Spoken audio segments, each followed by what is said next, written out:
to IPW Insider, the monthly show that keeps you up to date on all IPW news and events. I'm your host and IPW commentator, Mark Franchise. And from the crucial Squared Circle podcast, chairwoman of IPW's Mental Wellness Task Force, and one half of IPW's award-winning commentary team, I'm Davison Sarai.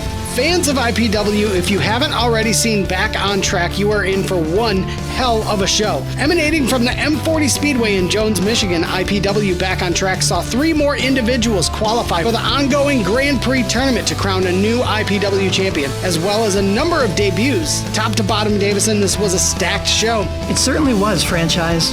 And the action started hot and heavy with the Battle Royal, with the winner to be named the 5th qualifier for the IPW World Title Tournament.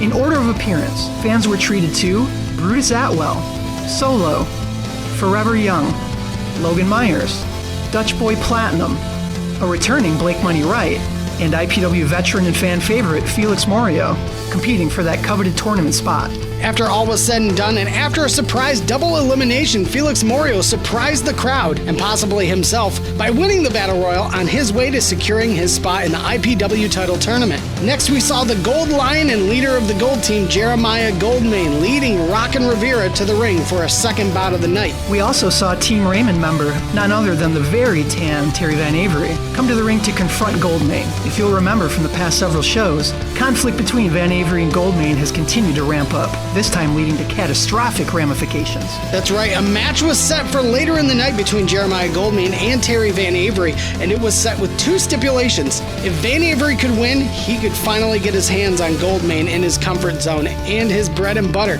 an MMA fight. However, if Goldmain could win, Terry VanAvery would have to quit Team Raymond and join the Gold team. The pressure couldn't have been any higher. Indeed, and this led to our second bout of the night between Rockin' Rivera and a man shrouded in a cloud of controversy since trial by combat, none other than Jimmy Hype Shalwin. Fans will recall that Shalwin was last seen pushing longtime IPW referee Jeremiah off the ring apron and through the announce table at ringside. Whether that was intentional or not is up for speculation, but Hype had his hands full on this night. He did indeed, as Goldmain was once again able to use distraction to get his man the big win. That makes back-to-back losses for Shalwin, and I'm sure they both left a bad taste in his mouth. Fans will remember seeing referee Jeremiah at Pandemonium showing the effects of his trip through the announcer's table and what appeared to be favoritism towards Derek Wolfe. Jeremiah was suspended due to unprofessional conduct, but management has passed down word that his suspension has been lifted. Have his injuries healed? And will we be seeing him return at Forged in Fire on June 12th? I guess we'll have to wait and see. Speaking of Derek Wolfe, we then saw IPW's bastion of success come to the ring to make a $500 challenge to anyone in the locker room who was willing to face him. Frustrated by what he saw as being snubbed by IPW management, Wolfe took it upon himself to book his own match, and of course to run down the crowd, management, commentary, and anyone else who would listen. After a competitive contest with Rampage Santana, Derek Wolfe was able to walk away with the win. His night wasn't done there, as he invited himself to join in commentary for the next bout. After months of promises and schedule conflicts, the IPW fans were finally introduced to the sensation known as Jumal Kyng, taking on the System in another qualifying bout for the IPW World Title Tournament. Kyng lived up to his hype and then some, eventually taking the big win in his debut. Jumal Kyng looked spectacular on this night, but Derek Wolfe used his time on commentary to express his belief that Jumal Kyng has been overhyped on his way to debuting, while Wolfe feels overlooked and disrespected by management and even IPW commentary for not showing him the attention he rightly deserves. His frustration boiled over, leading to him nearly attacking Jumal Kyng after his win, but Kyng was one step ahead and was able to avoid harm's way. Franchise, the bad blood between these two was absolutely palpable, and one has to assume this issue is far from over. Next, we had a women's match as New Money Selena Dean, accompanied by Riley, took on none other than Big Mama. It was introduced that the winner of this bout would take on Randy West, who scored a big win at IPW Pandemonium and qualified to compete for the debuting IPW Women's title. After a very entertaining back and forth matchup that saw some interference from Riley, Selena Dean was able to secure the win, claiming the right to face Randy West at the future date. The women's division is heating up, and with the eventual return of IPW's Amazon, Heidi Katrina, it looks like fans can look forward to something huge. Next up was the Death Threat Army's own Adam effing Wick, taking on none other than the Colonel of Clapping Cheeks, LaDon Sanders. Sanders has been hounding Adam Wick across all social media platforms for months, trying to secure this match to follow up their bad blood from before the pandemic when LaDon was still living as Dennis the Ref. Wick was none too pleased with LaDon's online attention.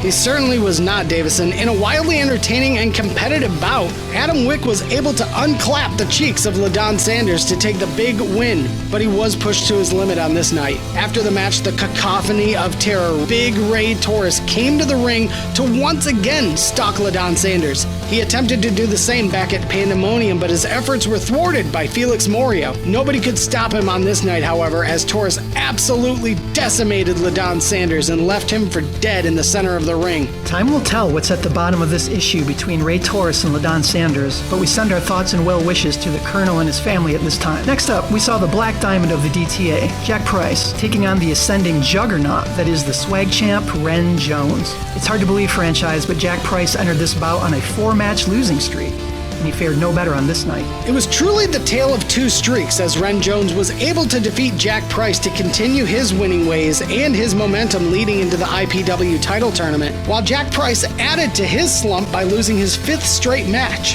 One has to wonder how this is affecting Jack Price's confidence and possibly his status within DTA, as the other members have not lost in over a year. Davison, I never dreamed I'd be saying this, but has Jack Price become the weakest link of the Death Threat Army? We'll just have to wait and see. Up next was the bout that was teased earlier, as we saw the very tan Terry VanAvery going one-on-one with Jeremiah Goldmain in a match that needs to be seen to be believed.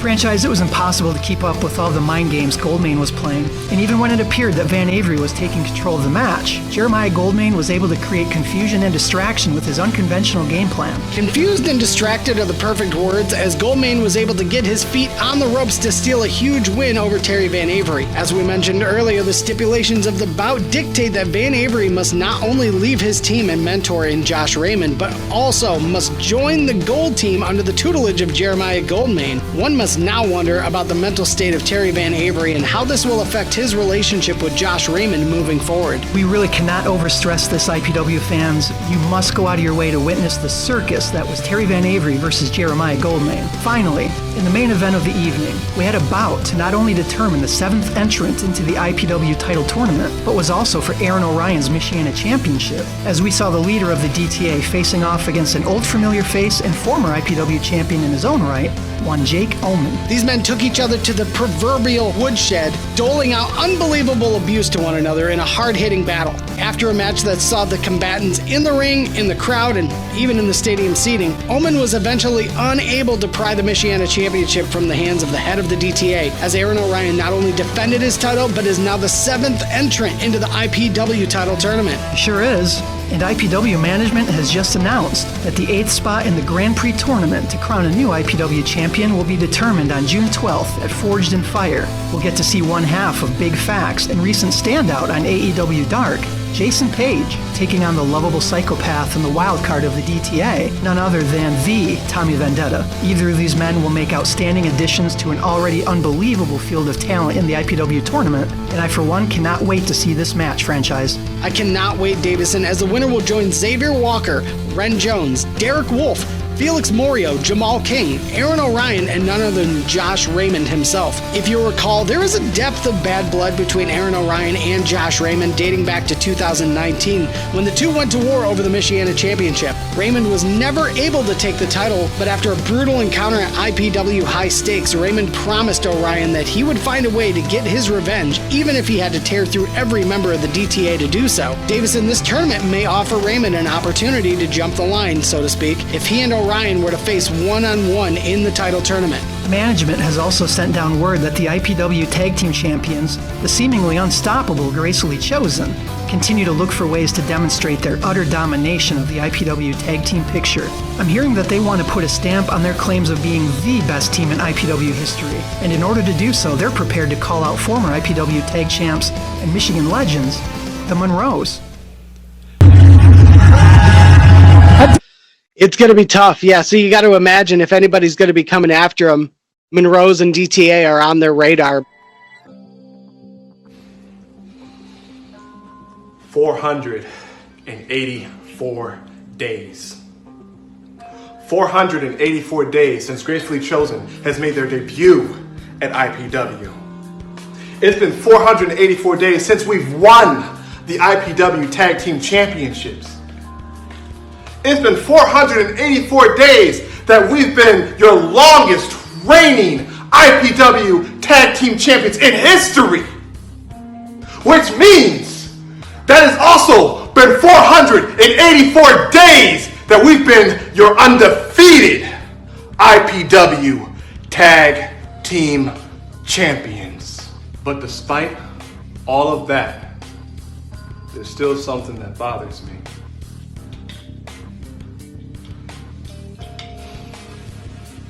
The Monroes, DBA, MM3.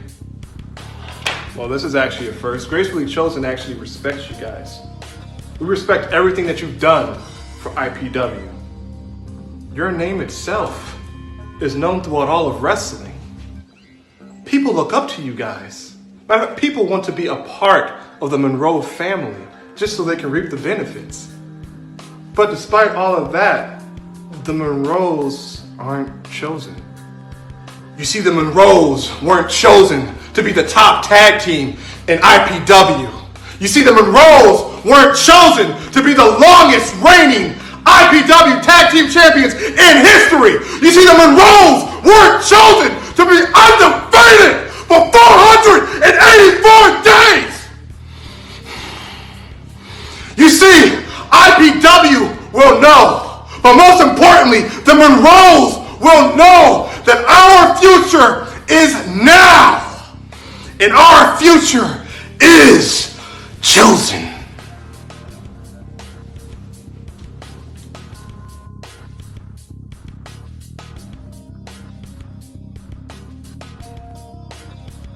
Welcome to the hit list.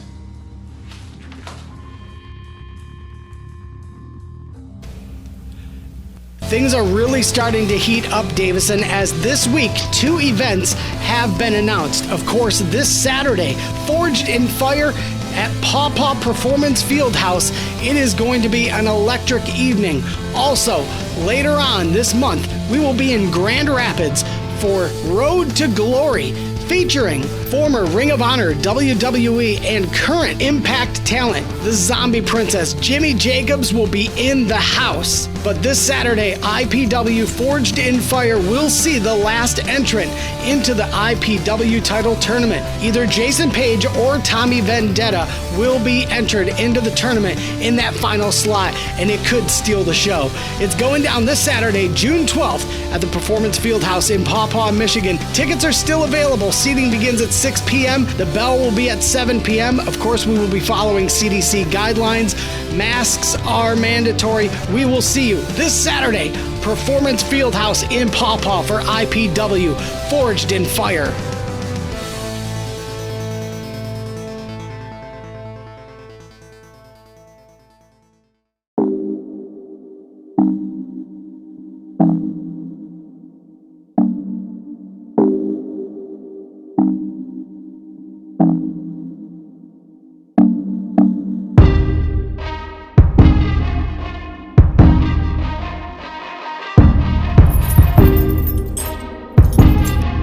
Yeah.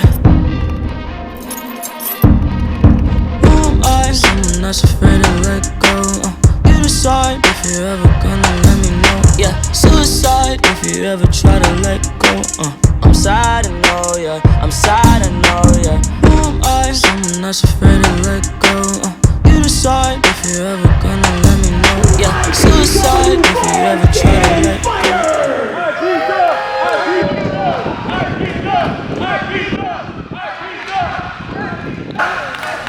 Thank you everybody for coming out on this sweltering day, but we have a hell of a show tonight, as we will see who the final qualifier for the IPW Grand Prix tournament to determine the new IPW champion between Tommy Vendetta and Jason Page. Of course, tonight the main event, Michigan legends, the DBA MM3, the Monroes, will be taking on the IPW Tag Team Champions, Gracefully Chosen.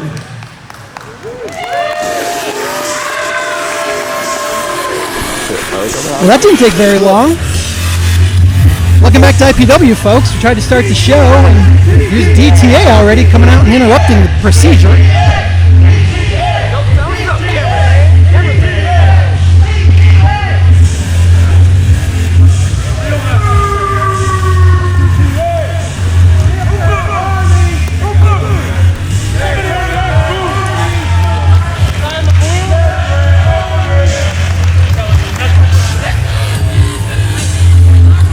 Look at Mark Franchise in the ring, looking a little nervous right here, folks. Is he being surrounded by DTA? I'd be nervous. I just want to take a quick minute to give a shout out to one of our local sponsors, Jeremy Weeding from State Farm Insurance. It's at 911 Dick Street in Otsego. Welcome back to the booth, Franchise. Is this working? Oh, it's on now. Adam Wood bossing me around as always. I know, that was awesome. I saw that. Quit breathing out of your mouth, please. So let's keep the breathing to a minimum. Make sure it's through your nose, out your nose, keep your mouth shut. Now we have a couple things that we need to address because it seems like we haven't been on the same page recently. See, I've had this belt for about 2 years now and I haven't lost a match. Aaron Orion, longest tenured champion in IPW He's going history. to step into the ring tonight with Jason Page, and he's going to walk away earning himself a spot for the heavyweight championship. This is huge, Davison. Final qualifier tonight. That's champion stuff right there. Hell yeah! Champion stuff. Last show we had to have a talk with Adam Wick because it seems like he couldn't keep himself together, but then he proved himself by now putting himself back on a winning streak. Yeah! He did more than that. He beat the living shit out of Don Sanders. My God. But there's one problem. Only one problem. Jack, you've lost the last 4 matches in IPW. Oh boy, here we go. We brought this up before, and You've lost your chance to get into the tournament, to secure a Death Threat Army slot, to bring that belt back home, the belt that you once carried. lost to Josh Raymond at Trial by Combat. Now, I've said it multiple times that, hey, we got to be tight. We got to make sure that we are keeping the power dynamic correct in this company, because we've said it once and we've said it a million times. IPW is controlled and patrolled by the Death Threat Army. No doubt. At least I never used to have a doubt, Franchise. Are we finally seeing some fissures? And at this point, we were about done with second chances. Oh man. Whoa, wait a minute. I know that music, Franchise. Now things are going to get real interesting. If I'm not mistaken, that is the music of the local legend, one Mr. Josh Raymond. And there he is. He actually grew up in the next town over, Lawton, Michigan. Fan favorite here is Josh Raymond. Sporting them new trunks, and he's got some stuff on his mind here. Sure does. He looks like he means business too. See that look on his face? He's afraid to give him the mic. Whoa! Is he setting a trap for him there? Little steam. Shut up. Oh, Tommy's very So it pleased. seems like you're not happy with Jack, huh? What are you doing? What are you doing? This Jack Price is an incredible professional wrestler. It has nothing to do with it. It has everything to do with me because IPW is my home. IPW is my favorite wrestling promotion. And Jack Price is an incredible wrestler. So whether or not GTA wants him, IPW wants him. Well. Josh putting his foot down and standing up for Jack Price here. Is that what he's doing? Carm realized the grass is greener on the other side. Wow. GTA isn't for you, buddy. Is he trying Why to don't talk? you and I tag together tonight and take on that guy and that guy Whoa. and show them what IPW is really about. Man, is he trying to get him to defect from the Death Threat Army? That's here? exactly what he's doing. Oh my gosh. What do you say, Jack? Your second chance. Well, they were talking that trash to Jack Price, and I don't know, maybe he's out. coming out! Oh my God! That didn't take a lot of convincing. Hey man, I need somebody to believe in me, and Raymond here believes in me. Oh my God! I believe this is a... Me and you and I First, do 2 scrubs. Whoa! Scrubs! Whoa! Scrubs? Oh my God! He's got a hold at him after the We wig will back. form the new DTA. Oh my own! Oh my own! What in the world is happening right now? This show just started. Are we looking at a total change of the landscape already, franchise? Well, I don't know. It's crazy. I'm thinking that Jack Price, who's always been a standout of the Death Threat Ari, is that these guys getting on his ass about losing, being on a losing streak, and now he's maybe feeling Josh comes out here and stands up for him. Maybe he feels like he's in better company. He's been more than a standout, franchise. When we met him way back when, he was the champion of IPW. He was half of the tag team champions of IPW. It makes me wonder if Raymond's really sticking up for him, or if this is Raymond playing mind games with the rest of the DTA, trying to tear him apart. Well, Vendetta just told Aaron Orion we don't need him, which, I mean, I don't know. Maybe they're considering that because he's on a losing streak, they don't feel like he has a place in the Army. That's right. I beat up. What? I beat up. What? I beat up. What? I beat up. What? I beat up. I beat up. I beat up.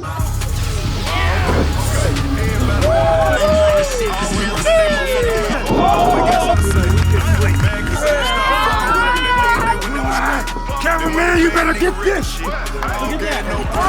Woo! Get your ass out here and get the ass whooping that you deserve, bitch! Holy shit! Holy shit! Holy shit!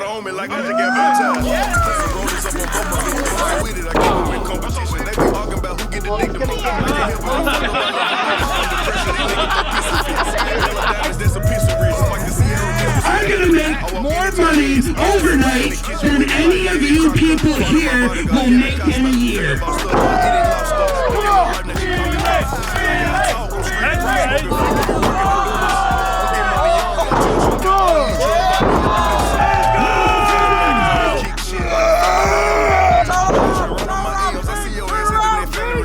Making his way up the bleachers.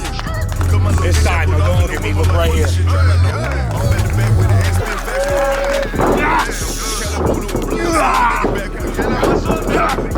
Take that smile off your mouth.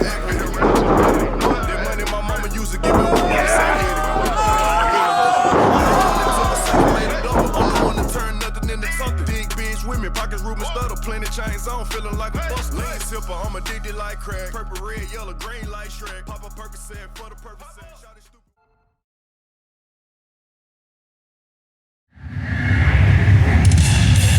Making his way.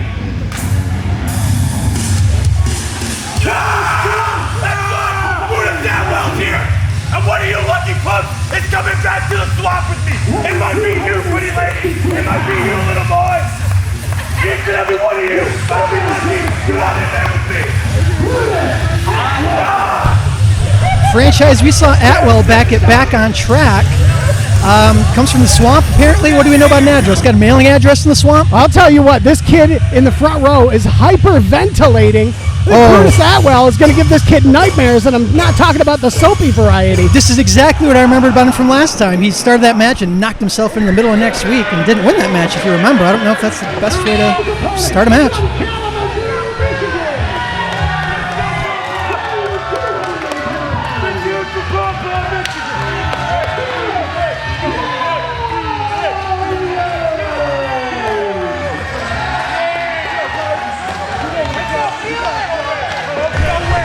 Well, Felix Moreo trying to get some happiness into the youngster.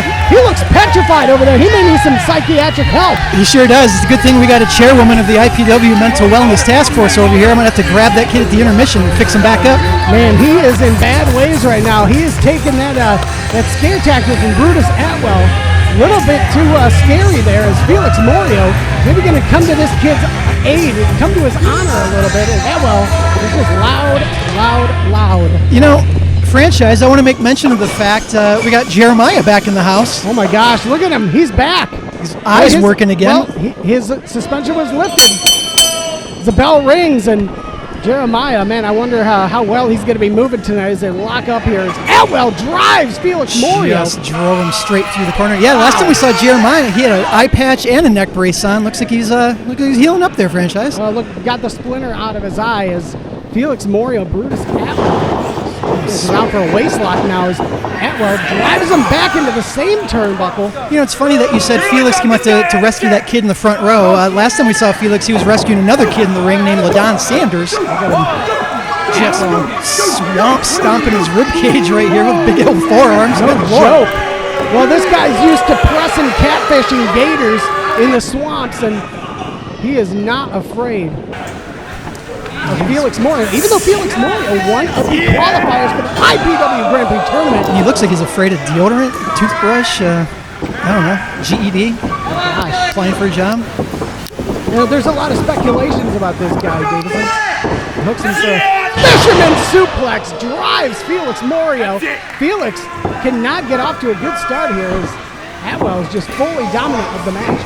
Felix having his ass handed to him right here in the first part of this match, franchise. I'll tell you what, Atwell is a confusing guy. He's nothing but power, obviously. Yeah. It's hard to tell if he's from the swamp. I made a comment before, reminding me of a Caucasic Samoan. He bangs his head and stomps around with bare feet. Oh, big power slam. I wonder if he eats raw fish. Franchise, what's Felix going to have to do in a game plan to overcome a swamp monster like Atwell? You know, you got to take him out by his feet. You know, anybody who's ever been swamping knows you got to have strong feet. You got to have strong legs. If he takes his legs out, he's going to drop him into the water, so to speak, because now he's getting some elbow action. He's drilling him. He might want to be careful about touching those feet, franchise. If you can tell, some green slime. Oh, no! Oh, my God, right across the throat, and Atwell very pleased with himself. Sure is. I think he's less worried about those slimy feet now and more worried about, I don't know, killing Felix Moreo in front of a crowd. Big hammer blows to the back of the right across the shoulder blades of Felix Moreo. You gotta wonder after this beatdown, DDT, what kind of condition Felix Moreo is going to be in for the IPW Grand Prix tournament. He's got to go up against Aaron Orion. Got a 2 count. Got out of 2. You're not kidding. He had a hell of a show last time around, made it into that Grand Prix tournament for the IPW Championship franchise. Back into that story, he's going to have to face Aaron Orion in the first round, and yeah. Well, we'll see. Felix Moreo has overcome some serious odds, and he's got to pick his game up right now because Brutus Atwell has got him in a terrible situation. Look at Felix's back. Some big giant red welts and things rising up already. Just doing what he can, but Brutus Atwell unfazed by the mosquito bite punches from Felix Moreo. He gets a lot worse than that in the swamp. Oh! Jesus. Gator driver, what does he call that? Chewed him down. 2 count. Didn't quite get him there. You know, we've said it time and time again. A lot of questions about Felix. Where is he from? Who is he from? What the hell's going on with those tights of his? We know he's got a lot of heart, and even though we don't know how he's going to win a match, he keeps winning them, franchise. I don't know. He's got some magic. He does seem to pull them out. Yeah, and again, Brutus Atwell just allowing Felix Moreo. Oh, big rookie move on the part of Atwell. Oh, a couple of running knees there. Oh, drop kick. Took him down. Brutus Atwell spending too much time chumming the water, didn't keep his eye on Felix Moreo, and now he's on the outside, and Felix is getting these fans whipped up here. Let's see what he can do. Brutus Atwell trying to take a timeout, but anybody who's ever been in the swamp knows. Oh, what do we got coming here? Oh, he drilled him and took him down with a dive. He caught him with it. Sure did. I don't think Atwell saw that coming. I don't think he knows what to do with himself right now. Felix Moreo taking time to clap with the fans, but a smart man's got to know you got to seal the deal. Can't let this guy take too much of your time because Brutus Atwell, he is a big, scary man, and he'll take you down in a second. Felix Moreo's got to capitalize on this. Oh, absolutely. Where is Felix going? He's looking for a high-risk maneuver. Sure here. is. Brutus Atwell. What are you doing up there, Felix? What is he doing? Be careful, Felix. Be careful.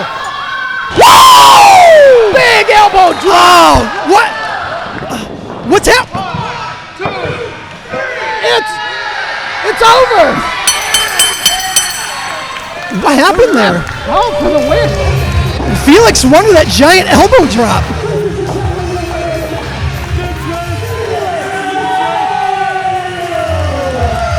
What's going on with Atwell? What's on his chin? What is that? Jeremiah looks like he's gonna throw up. And, oh my God! I think Atwell already threw up, Franchise. Did he puke? I think he hit him so hard in that elbow, he barfed all over himself. What the hell is going on? Oh my gosh! Jeremiah trying not to puke up all over the place. We got Atwell walking around covered in vomit. Oh my God, no! Oh no! God! Franchise, what the fuck is happening right now? Nothing about this guy surprises me. He's eating his own puke over. He's eating his own He's got puke hanging off of his man boob. I know he's from the swamp, but Jesus Christ, like, you can eat bugs, you can eat slime, you can drink the water. You don't gotta eat your own barf, man. Oh, God. For those of you who don't know who I am, my name is Derek Wolfe, and I am the most successful person in the IPW locker room. That's both in the wrestling ring and in the business world. See, I am the Chief Executive Officer of Wolfe Industries, and at Wolfe Industries, all of my executives get beautiful company vehicles just like the one you see here. And when it comes to insuring my company's vehicles, there is only one company that I will use, and that is State Farm, specifically the State Farm in Otsego, Michigan. Matter of fact, I only have one agent that I deal with directly. His name is Jeremy Weeding. He's located at 911 Dick Street, and he can be reached at 269-692-6831. And the reason that I work with Jeremy is because he recognizes the success that is Derek Wolfe and Wolfe Industries. So remember, when it comes to your auto insurance, reach out to Jeremy Weeding and don't settle for anything less than success.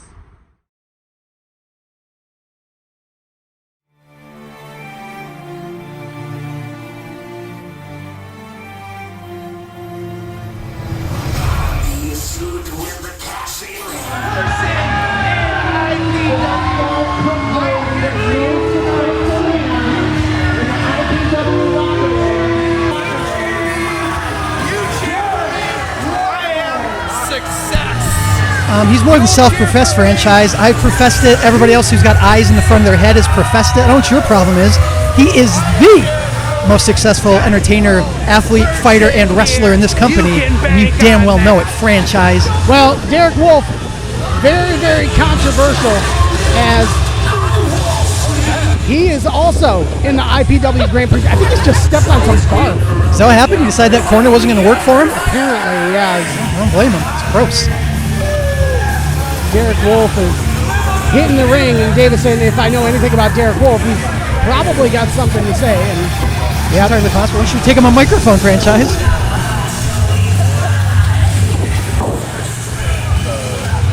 I love it when Derek Wolfe makes Mark just walk around and bring him stuff. That's disgusting. Mark, you're even worse reading after than you are commentating. Oh, this guy's got jokes. This guy's That's not a joke. jokes. That's hilarious, but it's not a joke. Somebody else for the next show because that was just disgusting.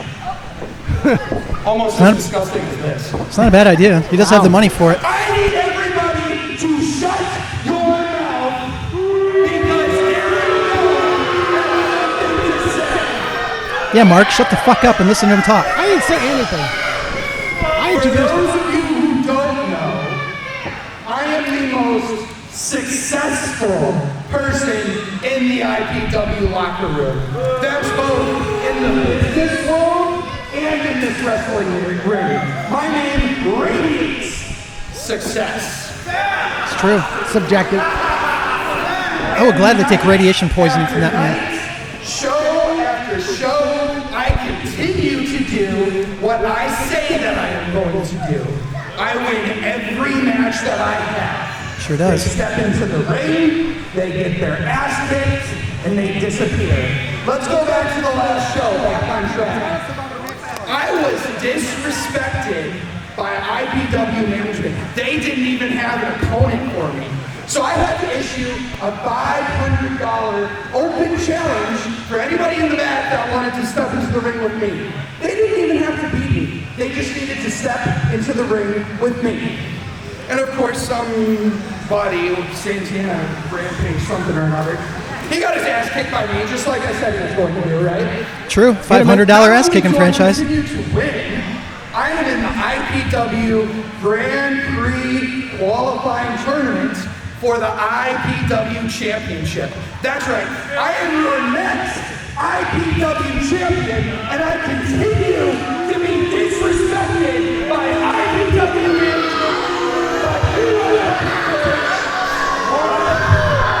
That's me. No matter what I do, no matter how many times that I continue to win, let's take a look at my win-loss record. I am undefeated. Undefeated. 0 losses since IPW has been running post-pandemic. Absolutely true. And I am still disrespected by IPW management. Is it my face on the flyers? No. Is it me that gets talked about on commentary? No. It's disgusting. I mean, I talk about him. Franchise, this is why I'm so mad at you all the time. I talk about him constantly. He keeps erasing it because of you. Oh, I know. I bet you do. I'm sick and tired of being disrespected, and things are going to change around here. So tonight, I'm taking things into my own hands. What's he doing? IPW, no more disrespect for Derek Wolfe. Man! Wow. Talk about a symbol of just disrespect. See, I am the CEO of Wolfe Industries. And because I have countless assets, my companies have paid to sponsor my match tonight. You know what? That's fantastic, franchise. He doesn't have to pay anybody to commentate in his favor, that's for sure. Wolfe Industries, doesn't that look so much better? Want to see it? He's trying to say something? What are you trying to say, Mark? He's got some kind of, he's got the mic thing. He's got his own. Because it's my companies that are sponsoring, that are paying to sponsor my match tonight, that means I get to say or do whatever the fuck I want. Woo! I thought this was supposed to be a children's show. I'm disrespected by you on commentary, Mark. I am done being disrespected by IPW management. Preach. Things are changing. Preach. And it starts tonight. Thank God. There is one person that I respect, and his name is Jeremiah Goldmain. So, Jeremiah, why don't you come on out here? Come on. Wow. He obviously means other wrestlers, franchise. I know he respects me as well. Mark, I think you're going to have to learn to live with the fact you're just wrong, man. Like, when are you going to just admit you're wrong? I call things down the middle, and as my eyes see them, and here is Jeremiah Goldmain just coming out solo. Look at the outfit on this guy. The drip on this guy. He's dripping with Ewok sexuality right now, franchise. I've never seen him quite like that.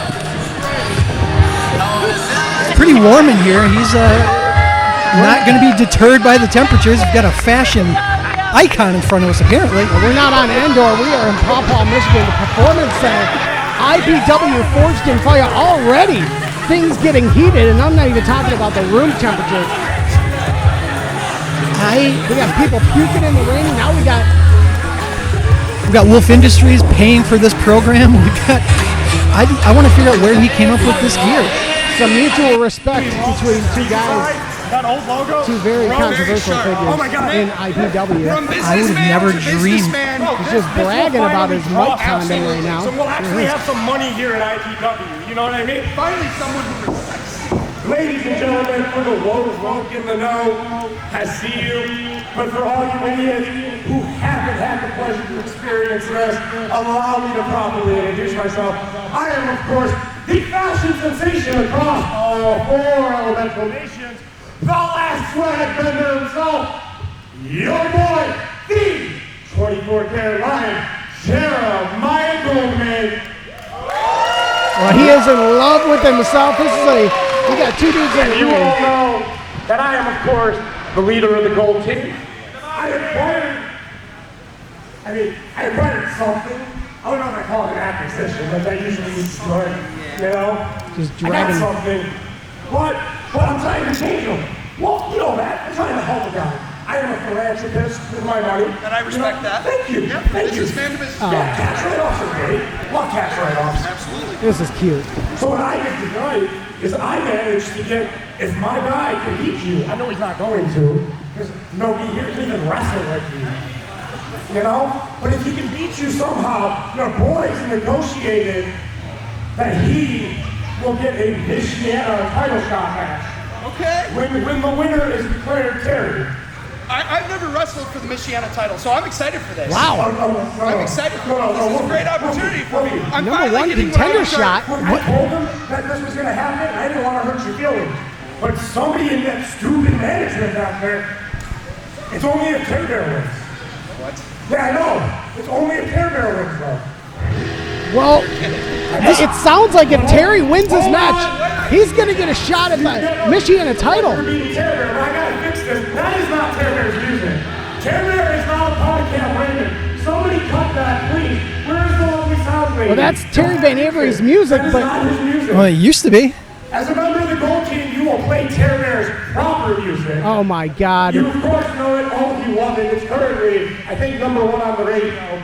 Hit that music, please. This is part of the cost that Terry VanAvery is paying for his loss at the Last Show franchise. He lost that match, and now he's a member of the Gold Team, for God's sakes. I mean, Jeremiah hooked the feet on the ropes to get the win, and now he's really at the mercy of Jeremiah Goldmain. Well, oh my God, look at his shirt. What does that shirt say? Jeremiah. Oh, mama. That is a throwback to Back on Track. Oh, we saw it. We saw it, Mr. Goldmain. Something tells me this wasn't his idea. Yeah, he doesn't look terribly excited about his wardrobe here tonight. VanAvery's living his worst nightmare. Guys, clap for Terry VanAvery. He's Terry Bear. The Tear Bear of the Gold Team franchise. Wow, almost a sympathetic clap for Terry VanAvery, who's looking tanner than ever, but more unhappy than we've ever seen him in an IPW ring. Cut it. I have important things to say. Thank you. See, Terry Bear, after my good friend Wolfe here embarrasses you, costs you your only chance you'll probably ever get at a title event that I graciously got, I'm gonna give all of you idiots who don't deserve this the pleasure of seeing your voice. Since, you know, I'm undefeated now as a wrestler. I am. I'm 1-0. We do. We're undefeated. Your boys are about to be trying to prove it all tonight as I laid out an open challenge and show you how to man up. All right? I know Ken Raymond didn't do that, but we're very about your self-care and interest. He is not happy with Goldmain right now, but he doesn't have a choice. So what's he gonna do? Hey, Guido, I'm talking to you. Wow. Call him Guido. That's hilarious. You ready for an ass kicking? Well, I'll tell you what, if Terry VanAvery wins this match, he's gonna get a shot at the Michiana title. That's pretty wild. Isn't it something? Talk about the difference one show can make, franchise. We used to have Terry VanAvery running with Josh Raymond on his team. All of a sudden, he's coming out with this T-shirt about Goldmain. He's got Goldmain's music playing. Not looking terribly excited about his options here tonight. Did VanAvery totally screw himself here in IPW? Sounds like it. Well, we got a bell, and we are underway as Terry VanAvery looking to seal a #1 contender spot for the IPW Michiana title. And I guess Derek Wolfe is just looking for bragging rights at this point. He's a tie-up. You know, franchise, I got to wonder. I mean, there's Derek Wolfe displaying his superiority, as always. It's a little hard to tell if Goldmain is actually pushing for Terry to win this match or not. Is he trying to help him win, or is he trying to humiliate him here, franchise? Well, it looked like Jeremiah Goldmain and Derek Wolfe are about to form a little successful fan club here, and literally does nothing but Good job, Mr. Wolfe. Oh! Two! It's over! Oh, he almost got him right there. Successful kick out from Derek Wolfe. Wouldn't it be something if Derek Wolfe lost a match that was sponsored by his own company? I don't even know what the hell would happen to his psyche after that one. No, definitely in your guys' world, the entire universe would cave in upon itself, and everything we know in existence would collapse into a heap of nothingness. He didn't even just poke him in the eye. I think he pulled his friggin' eye out. Jesus. Wolfe, starts delivering kicks to Terry VanAvery's chest. Sure is. Unconfirmed rumors, franchise. I heard Derek Wolfe just flew back in from Singapore where he was learning how to do some Muay Thai kickboxing. Oh, goody. Yeah, he's always adding to his game, always finding new creative ways to improve himself. Just choking him out with the foot, tanning him. He's choking him, but he's also stretching. He's doing a couple things at once, multitasking. Referee warning Derek Wolfe. Of course, we've seen this referee in the past as Wolfe drives the shoulder blade right into Terry VanAvery's pelvic region. How is Terry going to even focus during this match? It's bad enough to wrestle Derek Wolfe anyway. He's trying to have to walk it off here as Wolfe just disrespect pushing the back and jeez, just tanning the already tan Terry VanAvery. Sure did. Oh, I think I heard a nipple in there. Yeah, we're going to need some Blistex after this one, I think. Oh my gosh. Oh, Derek Wolfe just laying in to Terry VanAvery as he's just Terry's had enough of this. Oh, he's falling asleep, and now Terry VanAvery with a chop of his own. Reversed it around. Trying to return the favor. He's taking a lot of abuse pretty fast in this match already. Oh, and measured him on that one. Caught him right on the chest. Shut up. Oh, he's taking a kick at his manager. The Goldmain almost distracting Terry VanAvery from his chops. Oh, big slap on the shoulder. Oh! Pokes him in the eye. That's classic VanAvery stuff right there. Misdirection and cheating. Playing to the crowd, pandering. Mark, for as much crap as you like to talk... Big sidekick. You're always talking crap about Derek Wolfe and his cheating.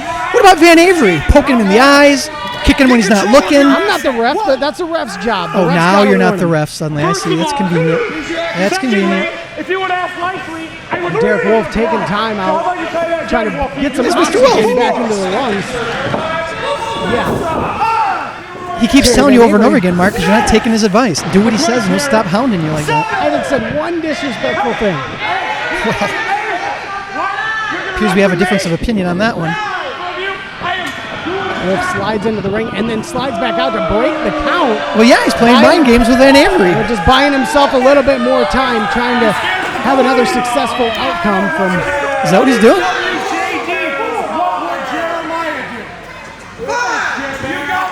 Don't you fucking call me Jeremiah, you asshole! Hit it like that, you get your asset under control. All he has to do is win. He's got a game plan, and it's not as if you could potentially understand the game plan of a man as successful as this. All of his moves are adding up to something, Mark. I'm just... Moves.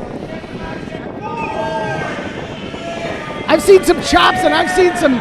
Oh! He gets him an elbow right to the face as Goldmain and Derek Wolfe just... Oh! Right into the gut! Slid in and kicked him right in the rib cage. My God! Derek Wolfe just delivered a judo kick right to the former MMA fighter, Terry VanAvery. Now he's choking him on the ropes. Sure is. It's hot in here anyway, franchise. Been sweating all day. Into his mouth. Choking him on the ropes. He's cramming stuff in his mouth. It's hard to breathe anyways. It's so hot. You might kill that poor guy. Well, he almost got disqualified there. He was near a 5 count. Derek Wolfe's got to be careful. He definitely doesn't want to be disqualified. No, we've seen this before. Oh my God! Just spikes him right on top of his head, leaving him hung on the middle rope as he hits the ropes. Planted him. What's he got coming here? Oh my God! Picked up a head of steam and just kicked right in his face, Mark. Just to the side of the ribs. Derek Wolfe looking to end this right now as Terry VanAvery looks like he's out. He could be over. No. He's not done yet. He might be confused and down on his luck per the mistakes he's made the last couple shows. He's got himself on a team he doesn't want to be a member of because of his own mistakes. He does have a lot of guts. I mean, he hung out with Josh Raymond for a long time. You know he's a tough guy.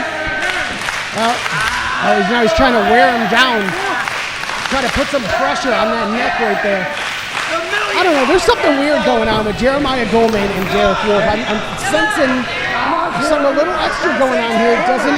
It doesn't sit quite right in my gut. Yeah, I don't know that I would have ever dreamed that those two would have started cooperating in any way, but it seems like they might have worked out some kind of deal here. I mean, you got to think Goldmain. Oh, as he breaks the back. Goldmain is the manager of Terry VanAvery. Big kick to the gut.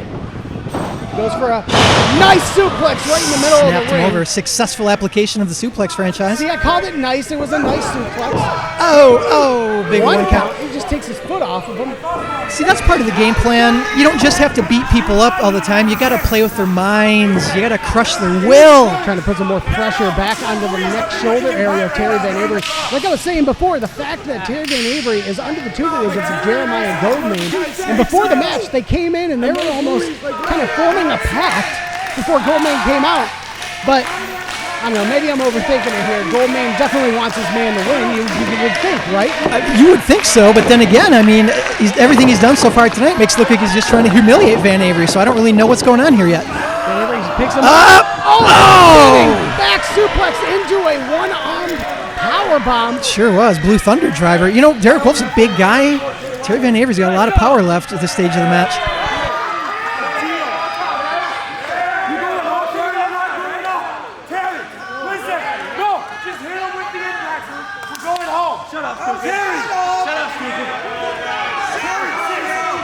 He doesn't want him. He doesn't want him to go to the top rope. What the hell's Terry doing on the top rope anyway? He's grabbing his foot. What the heck was that? Oh, no. Oh, he's got him hooked up. He's got him hooked up, franchise. And that is closing bell.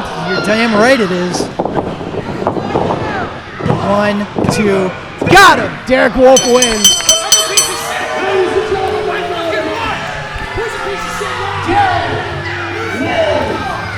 Got anything smart to say now, franchise? Well, there's nothing about that, but Goldmain, you hooked the foot. You hooked his foot. You hooked your own guy's foot. What the trash was that all about? Well, they were about to find out. You literally cost him the freaking match. Well, did he hook him to keep him from hurting himself on the top? Thank you, Mr. Goldmain. You got some Purell, franchise? I want to wash that off before I touch that. Yeah, probably a smart idea. I'm not sure if he grabbed his foot to keep him safe.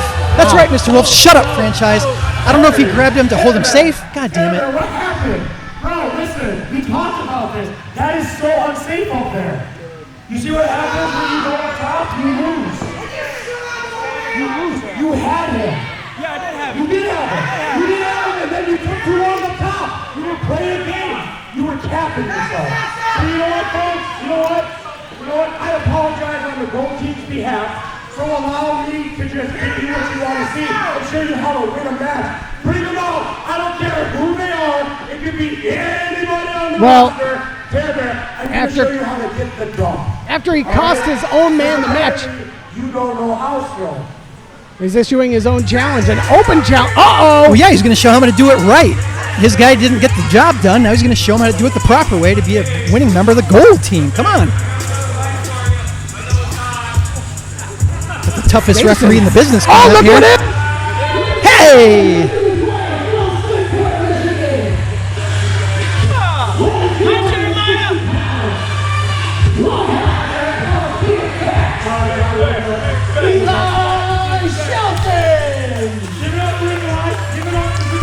Well, Davison in a surprise move. The other. Who Raymond's going to take from me? Wait, not who I pick myself. Hang on. I'm sorry. Didn't you say anybody?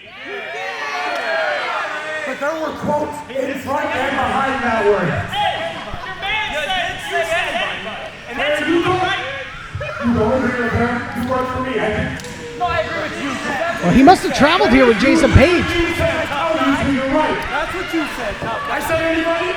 You're right. I did, Tampa. I did say anybody. So you know what?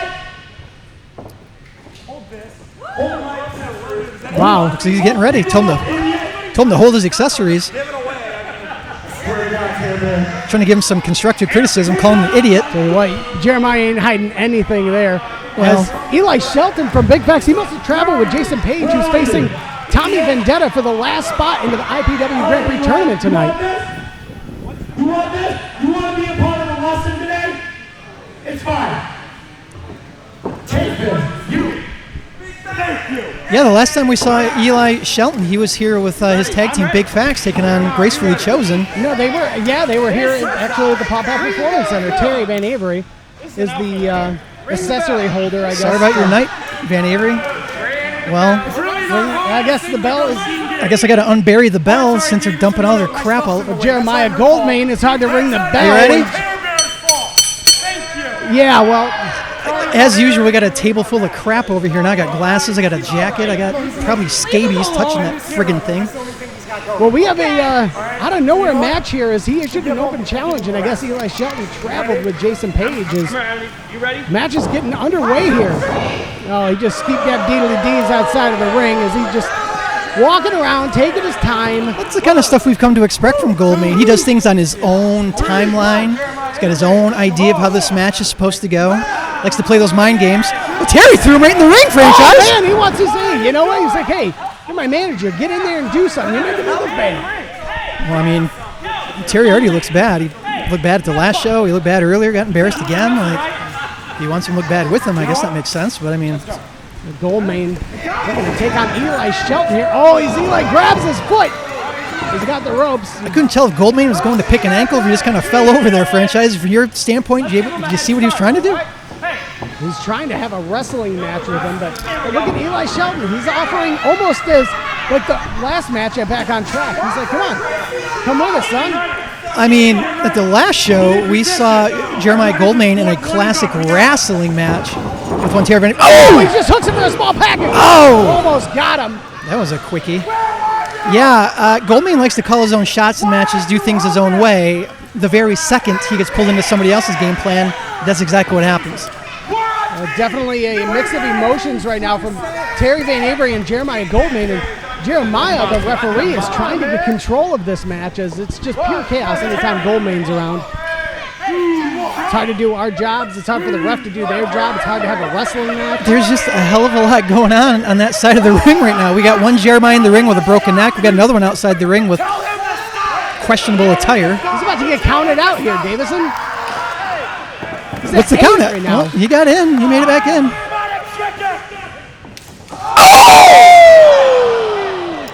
Big slap across the face. And yeah, I've never seen a chicken slap anybody like that in my entire life. Certainly not. Eli Shelton looks at it like that. You're not going to be living long as Goldmain hightails his monkey ass around the ring. And he better run. He'll run for his life. Trying to put him in the way.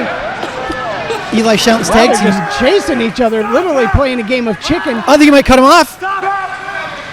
Wow, what the trash is going on? Check out the cardio on Jeremiah Goldmain right here. Maybe that's his game plan. Just going to wear him out.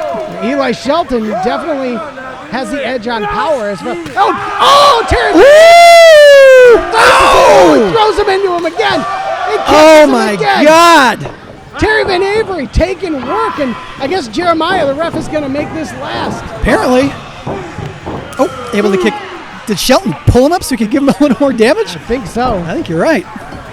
I don't want to touch any of this. I know. Ew. There's like a slimy sensation every time I touch his coat. I wonder if he stores his clothes over at Brutus Atwell's place. Tell you what, Terry VanAvery's no slouch either, but I'd say if you were not going to want to face anybody else, Eli Shelton's a powerhouse. Sure is. You know, the last couple of times we've seen Eli, he's been here with his tag team, Big Facts. His partner, Jason Page, is competing later to try to get into the title tournaments. Nothing but impressed with Eli every time we've seen him. Yeah, absolutely. I mean, he's a bigger guy, but he is agile at the same time, and that's a deadly combo. Oh, he twists his nip. Oh, he got him by both his nips. Oh, he's both of them. Oh, God. And Jeremiah almost looks like he's getting some kind of sexual sensation. He picked him up by his nipples and threw him across the ring, franchise. Good Lord. I don't know if Jeremiah, the ref's holding his nipples in pain or pleasure, but right now, I think Goldmain's in a bad way. I think Jeremiah's remembering when he had his neck broken and his eye jammed out, and he's just imagining the transference of damage from two twisted nipples. Showing a lot of sympathy for one Jeremiah to another. Goldmain, angry, goes to swing again, ducks again. Oh! Little open palm to the face. I gotta say, I think Eli's game plan is actually working here. He's out-mind gaming the mind gamer. That's what he's got. Oh, he's got him on. Oh, drops him right on the nards. Shoof. Just smokes him. I mean, he's holding on to something. I'm gonna go ahead and assume those are his nards. I haven't asked. Walks right back into him. Oh, hello. Yeah, swings for the clothesline, misses, drops him. Oh! Drop right on his butthole. Working on both ends of his lower extremities there, franchise. Not gonna leave him with anywhere to sit later. He's feeling every piece of that. Oh, pain as he shoves him down. This could be it. This could be it. Oh, he grabs the rope. You know, for his diminutive stature, franchise, Jeremiah Goldmain's got a lot of guts. He'd take a beat and keep right on going. You know, tactics aside, you know, he is quite agile. He's quick. He's got the cardio, and he's actually showing some heart right here. Yeah. Slimy. Well, he's pissing Terry VanAvery off. He's jumping in the ring, and he has had just about enough of Goldmain's trash. He is heated. This is maybe the most bizarre game plan I've seen yet from the master of the bizarre game plans. This may be one of the most bizarre matches we've ever seen, period. Goldmain stalking Eli. Oh! Wild! Just returning the favor. A lot of low blows here tonight. 2, 3. Oh, he got him! Well.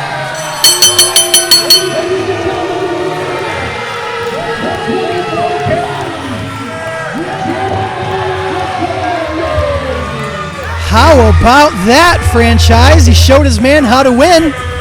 Well, I gotta say, Davidson, that was freaking messed up. I mean, just pandemonium all over the trash, and Terry VanAvery forced to lift the arm of Goldmain. Tell you what, none of these guys are happy right now. I think Jeremiah Goldmain's probably happy. He's telling these people what it's all about. He's got himself an underling in Terry VanAvery. He's pulling him under his wing, teaching him how to run his life here.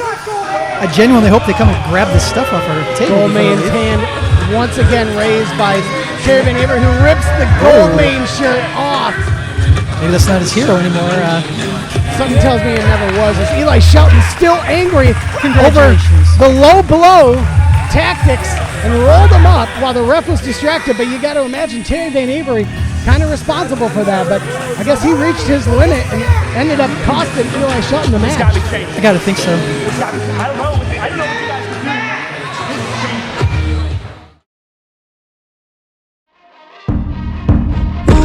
Someone that's afraid to let go.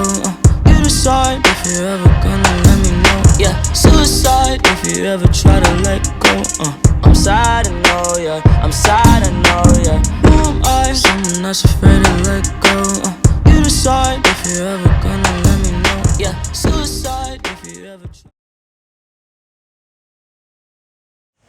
What the hell's going on? Everyone call me a cheater!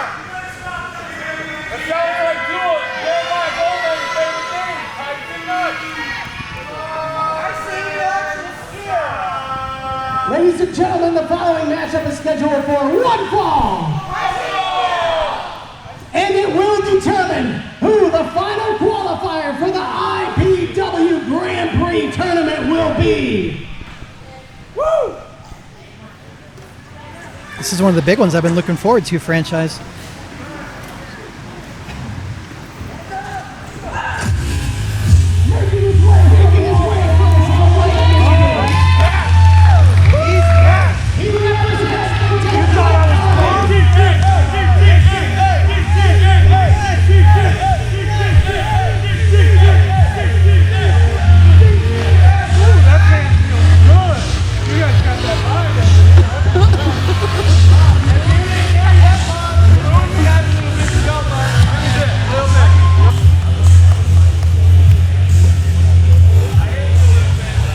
Representing the DTA, looking to take out that 8th position in the Grand Prix tournament to crown a new IPW champion. Franchise, Tommy Vendetta looks like a champion, wrestles like a champion. Could we be looking at the next guy here?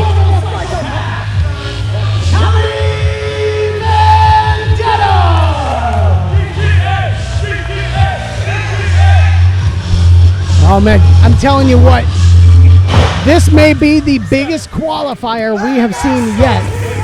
I have been looking forward to this since they announced it, franchise. This could be one of the sleeper matches of the year.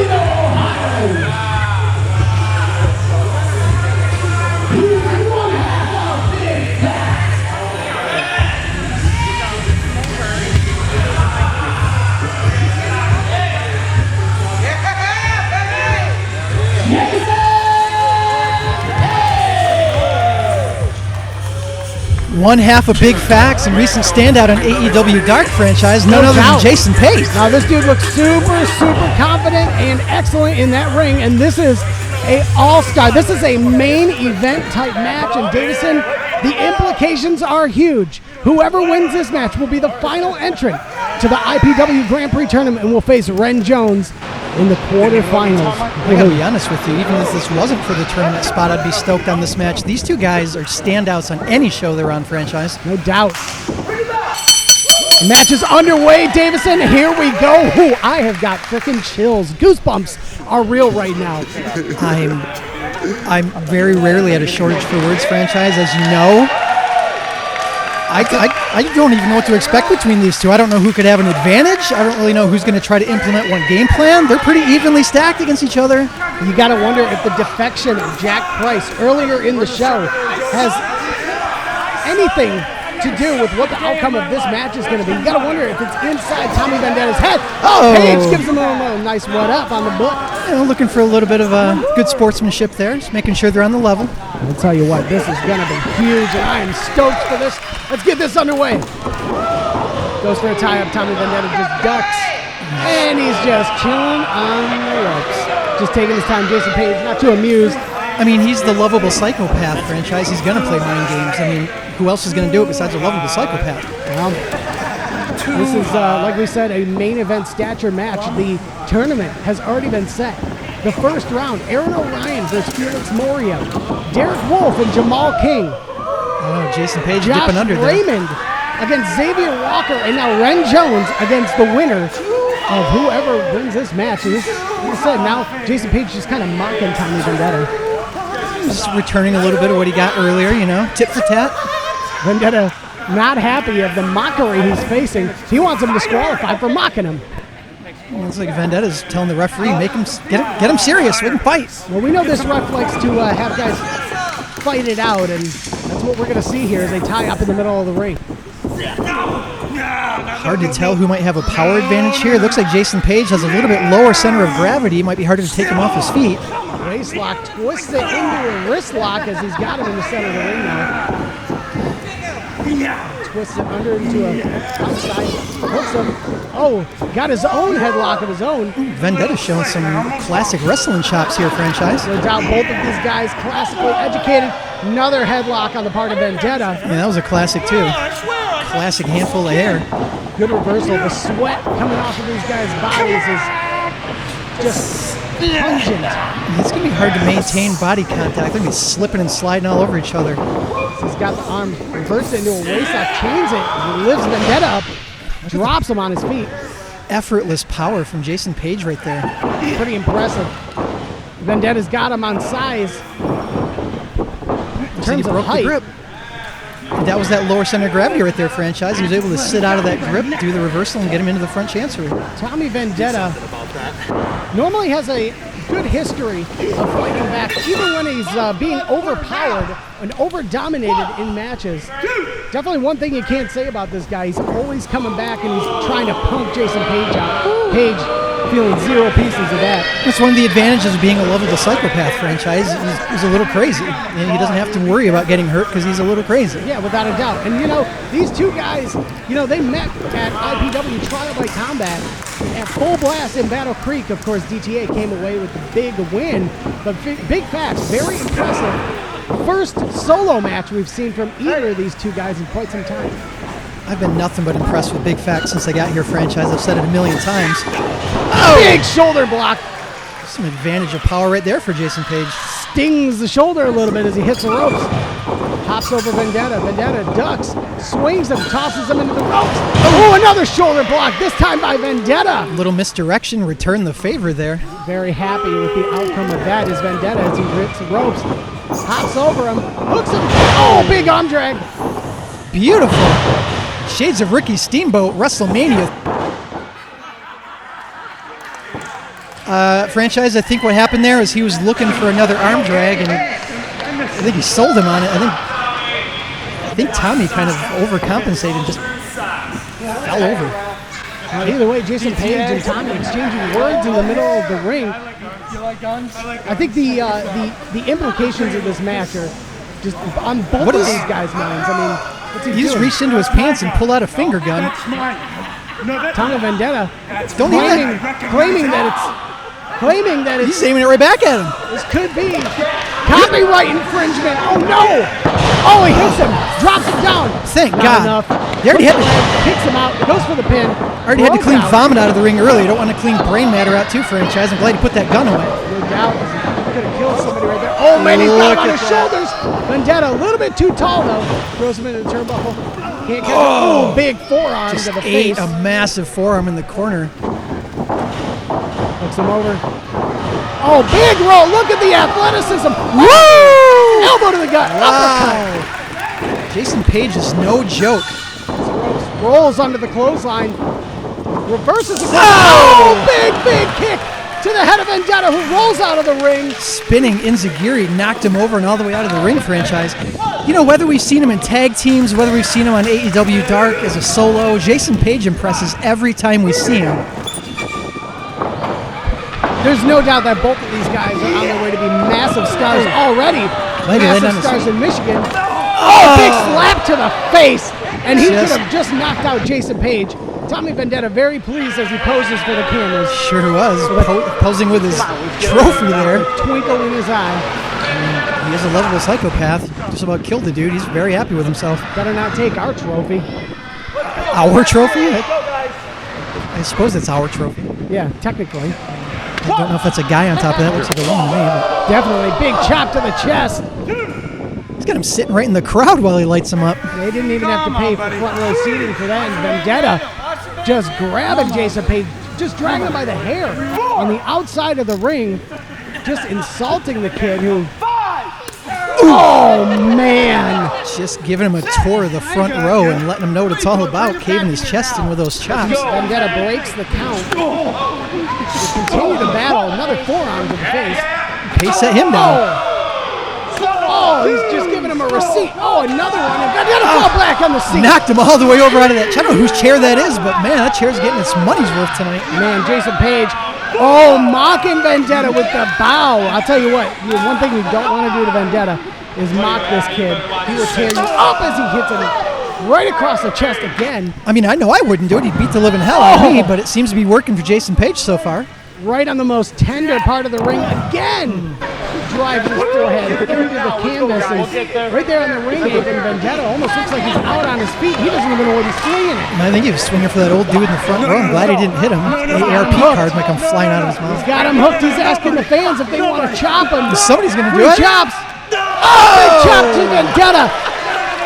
IPW crowd loves to assault the wrestlers anytime they get the opportunity. A bunch of maniacs at these shows, franchise. Without question, as they are just duking it out on the outside. And Vendetta feeling the effects of those chops as he rolls into the ring, breaks the count. Referee Courtney not too happy about Vendetta's tactics here. He wants the match to go in. I think Vendetta's still looking for other spots in the crowd to take him to. He's on that humiliation tip right now. Vendetta has Oh, no. Oh, no. What are they doing? This is gonna be ugly. Oh, he's got him. He's going to... Oh, no. He fakes everybody out, Vendetta.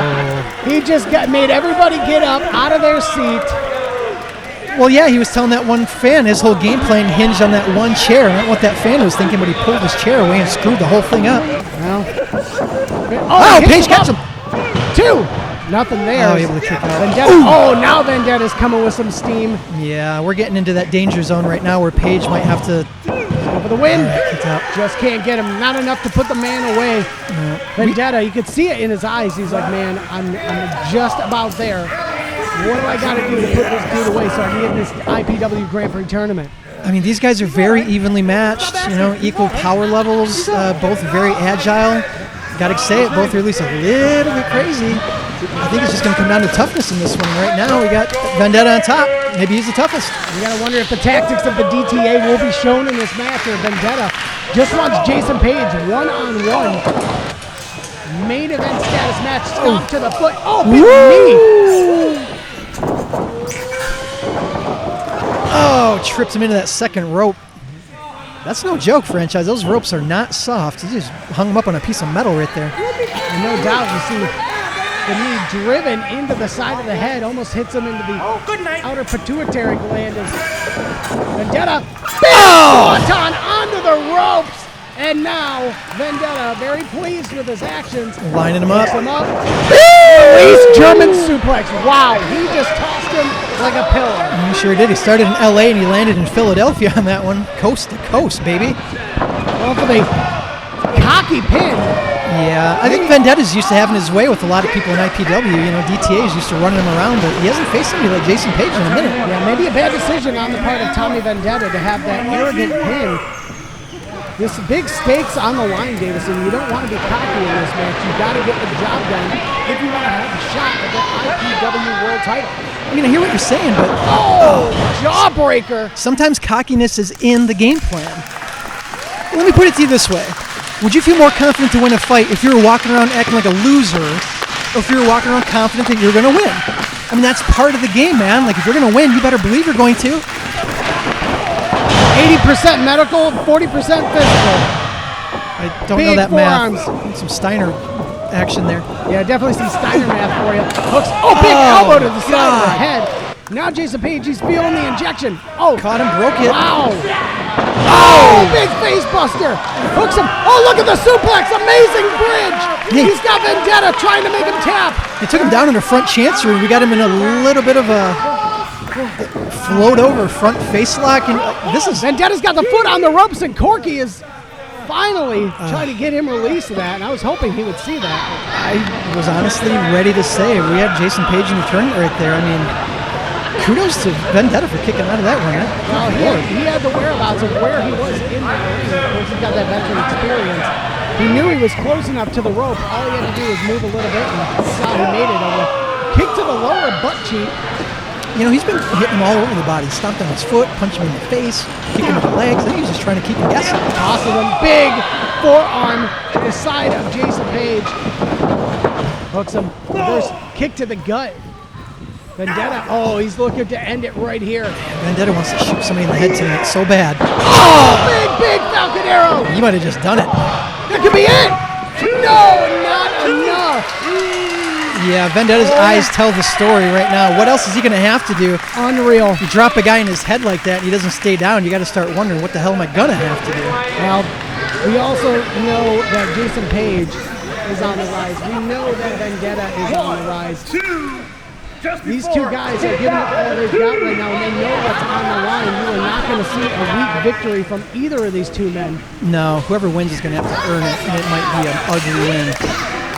The Vendetta and the Death Threat Army are willing to do it, and they've shown this. Ooh. History has shown. Vendetta's just realigning his dental plane right now. They'll do whatever it takes to get the job done as he hits him with the finish whip to the turnbuckle. Another big forearm. Kicks the leg out, and now, Vendetta, Is he looking for another one of those front flips into the corner on him? Big! It could be over! Jason's going! Oh, he broke out! Standing Spanish fly in the middle of the ring. Is there anything that Jason Page can't do in that ring franchise? Unbelievable. Tommy Vendetta reached down deep inside like he has never done before and has saved this match for himself, Davison. You know, he said before this match that this one might steal the show, and I don't know what's coming up later on, but man, people are going to have to work in their matches to keep this one from stealing it. Without a doubt, as Jason Page gives him a strong uppercut, kick to the gut, stomping him, just putting a mud hole in his ass. Sure is. Just wants to wear him all the way out, take all the air out of those lungs, don't give him any opportunity to get back up. Jason Page starting to show a little frustration as he thought he had that match won. Vendetta, though, can't be put away that easy as he gets, hits a turnbuckle right in the front, grabs him around the waist. What are we looking for here? Rolls through. Vendetta rolls it up. Oh, he's got the tights. He got him! He got him! Ladies and gentlemen, the winner of the match and the final qualifier for the IPW Grand Prix tournament. The lovable psychopath, Tommy Vendetta. The referee was in a hurry to get out here and raise his hand, franchise, but the referee didn't bother noticing that Vendetta had a handful of tights to win. We've seen it 1,000 times, Davison, and I'll tell you what, the referee out of position did not see it, and whether you like it or not, Tommy Vendetta has been named the last entrant into the IPW Grand Prix tournament. He will face Ren Jones in the quarterfinals. Sure will, but we got to say it now. Page has been impressive every single time we've seen him. We've seen him 3 times, and that's 3 losses now, franchise. Well, the bracket is finished. Let's take a look at it. We got Josh Raymond going up against Xavier Walker. Aaron Orion going up against Felix Moreo. We've got now Tommy Vendetta against Ren Jones. And would you believe it? Derek Wolfe going against Jumal Kyng. It's gonna be intense. Nothing but intensity coming up, franchise. Now that we've got it rounded out, I'm looking forward to seeing what's going to happen in the first round of that tournament. Like a good neighbor, State Farm is there.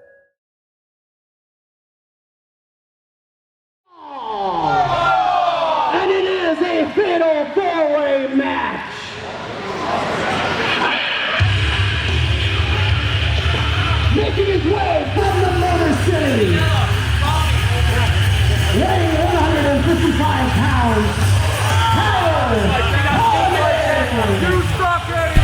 Davison, here we go. Fatal 4-way match. This is going to be interesting because we've got, well, an interesting matchup here. 4 people are coming into this ring. We've seen 2 of them, 3 of them before, rather. This is the IPW debut of Kyle Coleman.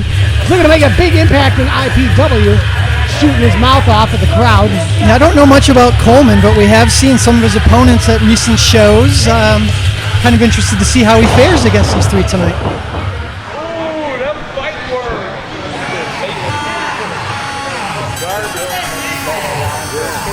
Sweet hefty bag, bro. Thanks, man. You have fun watching me. Watching you lose.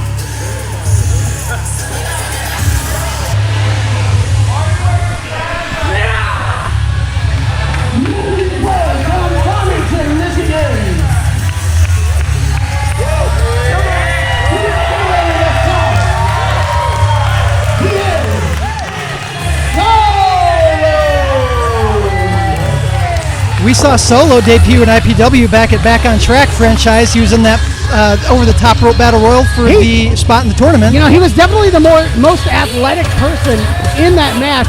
And even as a newcomer, I kind of expected that he would be making it, at least towards the end, but maybe looking for a little redemption, trying to win this match. He's got his work cut out for him, though. Sure His opponent. He flies all over the place. That's usually it's a good idea. Over-the-top rope battle royals, maybe not the best game plan, but he was definitely impressive back at Back on Track. Making his way from YouTube, weighing in at over 1 million followers,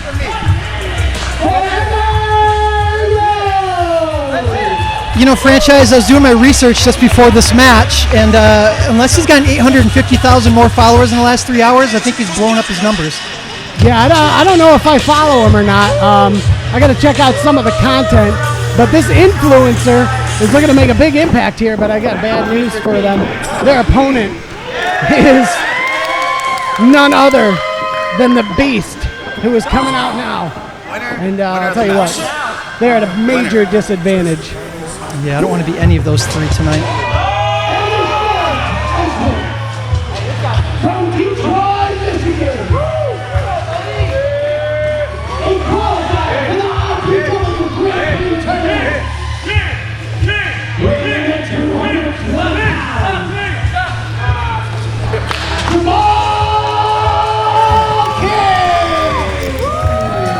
After months and months of him not showing up to our shows, franchise, due to schedule conflicts and the like, 2 shows in a row, we finally have him. The sensation, Jumal Kyng. Well, he's looking in great shape, and I'll tell you what, these youngsters, man, they have got their work cut out of them. You wonder, Davison, are they going to be teaming against Jumal Kyng here? I mean, he's got the size advantage on all of them, but you got to wonder. They're looking to make a name for themselves. This guy's a jerk, throws his jacket right in Jeremiah's injured neck. Well, it's been known to happen. IPW attracts great athletes and a bunch of jerks sometimes. You know, the 3 facing Jumal, Jeremiah looking what to do with the chain there. It's expensive. You're going to want to be careful. Yeah, definitely don't want to drop that. We got a fatal 4-way to get the... Oh, my God. We have a... Well. Oh now what? Yay. Why am I not surprised? I mean, I can't say as I'm necessarily surprised either. My mic, yes. It's right there. It's right there, Mr. Wolf. What? Derek Wolfe? It's his mic. Scout my IPW Grand Prix quarterfinal opponent, Jumal Kyng.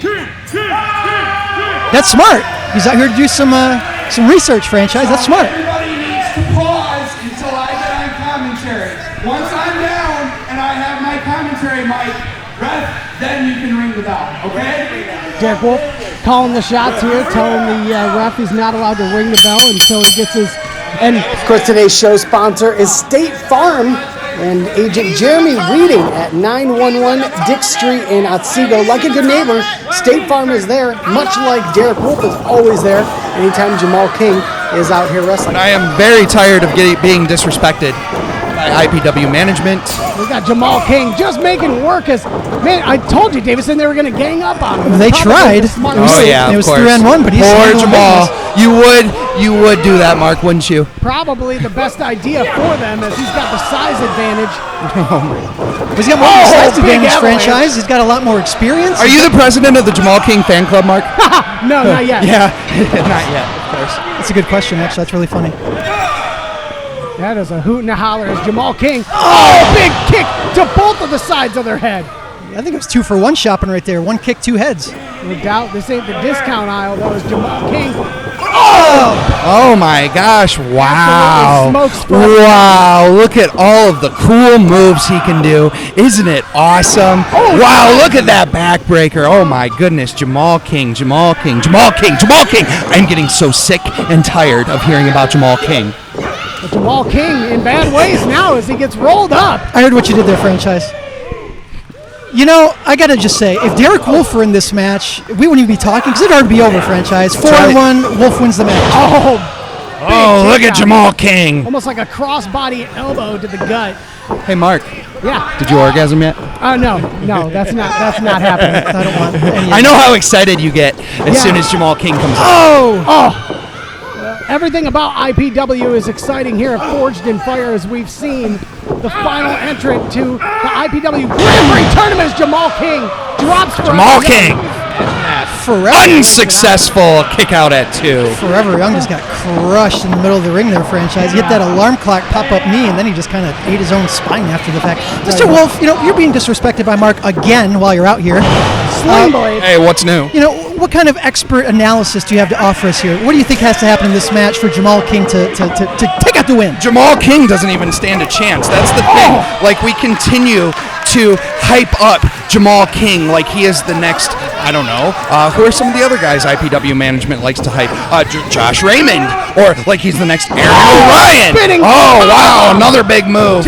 And he kicks out. Solo with the breakout. Excuse me, Solo. You know, technically, Derek, you and Jumal Hey, Kyng Davison. Hey, Davison. undefeated. I don't know what he just said, but isn't my new mic flag? Isn't that beautiful?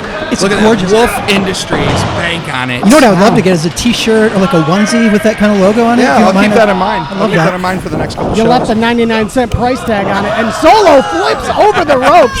Okay. Big kick to the side of the head. Sensing some passive My aggression. industries, I own the industries that make these, Mark. There is no price tag. My company's made this for me. Probably true. Solo in a dangerous position as Forever Young and Kyler hung up on the ropes, and Jamal looking for that superplex.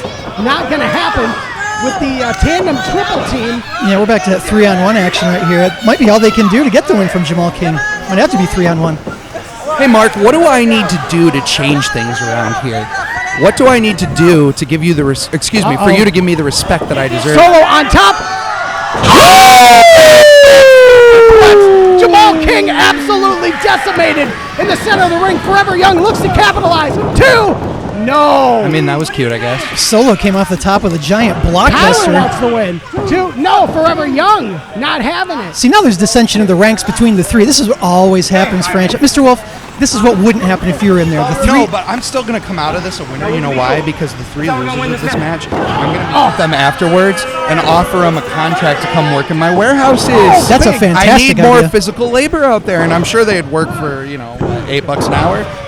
Why not? Possible. Franchise, would you stop interrupting Mr. Wolfe while he's on commentary, please? Being rude. So Mark, because you're not a franchise, your name is Mark. What do I need to do to show you how successful that I am? I mean, I come out night after night and I win show after show, but you're still like hyping all of these other Going drop. Well, I'll tell you what. Being wrestlers. One of these 2. Almost kicks out. Yes, almost got the 3 count there. Sure did. Well, I'll tell you what. You're already in the IPW Grand Prix interim tournament right here.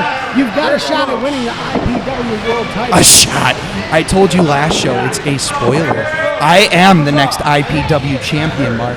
You can bank on that. My win-loss record speaks for itself. Doesn't matter who they give me, night after night, I continue to win. It's not going to be any different come the night of the tournament. This is the guy you're going to have to take out in the quarterfinals. Jumal Kyng is trying to get some life back into this match as he feels an elbow from Solo. Tell you what, Mark. Getting some height. Solo's giving me some Solo's turned me on a little bit here tonight. Showing a lot of athleticism, showing some guts. Getting some air for sure. Big slap to the gut. Across the shoulder. Big kick to the chin of Jumal Kyng, who, man, I'll tell you what. Solo, he better keep with it. You know, as the award-winning half of IPW's commentary team franchise, let me turn this back over to Mr. Wolfe. Mark, thank you for that. Mark. I didn't get that right. Mr. Wolfe, if you were in that ring, what would you be doing to Solo right now? Nothing, because the match would already be over. That's the thing. Like, I would have already had this won. I mean, that's not even a question. Wow. Oh, my gosh. Jamal Kyng. Almost decapitated him. He almost committed murder is what he did. Power of doom. That's got to be it. Woo!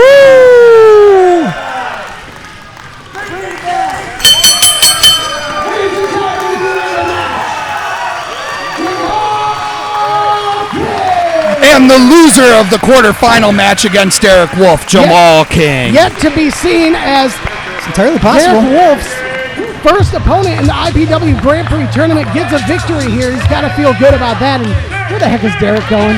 Oh, he literally beat 3 men at once. Don't get it sideways. That was not one-on-one. That was 3-on-1, and Jamal still got the win franchise. We got Mr. Wolfe. The crowd loves him, but Derek Wolfe. Wow. Sleazy slide up. Well, he's probably going to go shake his hand again like he tried to do back on track. Introduce himself like a gentleman, you know? Solo is just getting booted out of the way. Just and Derek Wolfe looking to hit him with an iPad. Watch out. He's got it coming. Oh, he blocks it. Oh, bad move. Jumal Kyng stole his iPad. Jumal Kyng stole his iPad franchise. Somebody get the iPad away from me. Stole it. Slides it out. We need a referee or manager to get that. Derek Wolfe's iPad. We stole it, franchise. In the hands of Jumal Kyng, who almost got his skull cracked by it. I don't care if Wolfe could buy 1 million of those things. It's not okay to steal the stuff. Come on. Oh man, he's got it. Looks like Jamal's going to give it back to him. See, he's a man of his word. He's getting it. Oh, he broke it. He broke the iPad.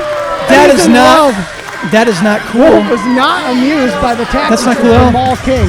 Mr. Wolfe's taking his mic condom, he's taking his ball home, and he's leaving. He took the mic condom off. He took that Wolfe Industries mic condom away. Yeah. I don't blame him, franchise. I mean, how much more disrespect? He gets out here and tells you I'm being disrespected. Then he goes to shake hands with his foe like a gentleman should. Who shakes hands with an iPad in their hands running full force at his face?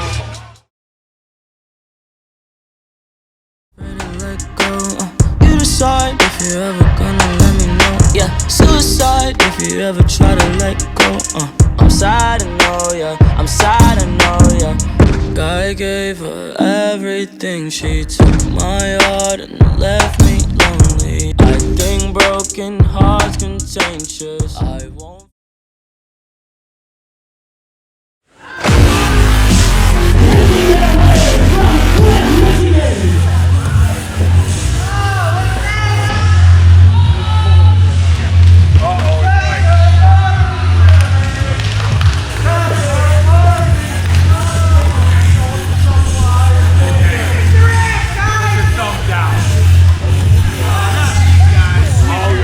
You know, franchise, we saw all 3 of these guys out here earlier with Jack Price. We saw Aaron Orion call him out right to his face in front of the IPW faithful, telling him, you know, you haven't been holding up your end of the deal, buddy. Well, they basically told him, dude, you haven't been doing trash the last 5 events, and now you were getting sick of your crap. And so Josh Raymond came out to defend the reputation of Jack Price, and it seems like he's out of the death threat. You know, franchise, I'm not 100%. City Village, Aaron Orion, and Adam Witt. They are the Death Threat Army. You know, before you so rudely interrupted me there, franchise, you're really good at interrupting people rudely. Yeah, especially when I'm doing 2 jobs at once, right? Well, maybe you ought to learn how to multitask. I don't know what to tell you. You know, earlier you said that Josh Raymond came out to save the reputation of Jack Price. I don't think I had anything to do with it. I think he's being an opportunistic individual trying to just drive the screw into the back of DTA as a whole. I think that's what he's doing. Well, we know that music, and I'm curious if Jack Price is going to walk out as Josh Raymond makes his way.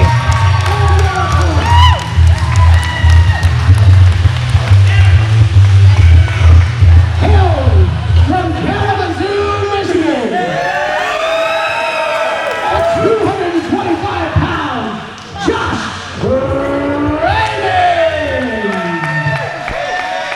called a lot of Josh Raymond's matches, franchise. I don't think I've ever seen that look on his face before.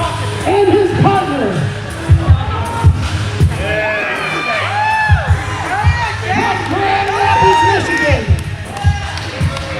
He is the Black Diamond. Jack Price. Is it a coincidence that they're gear matches tonight, franchise? They have hit the ring, and I'll tell you what. You look at those. Look in the eyes of Jack Price. He is confident that he is now tag partners with Josh Raymond. I'll tell you what, this could be a case of mutual respect. You know, Josh Raymond came out here to defend Jack. He's an excellent wrestler, don't get it wrong. He's phenomenal talent, former IPW champion.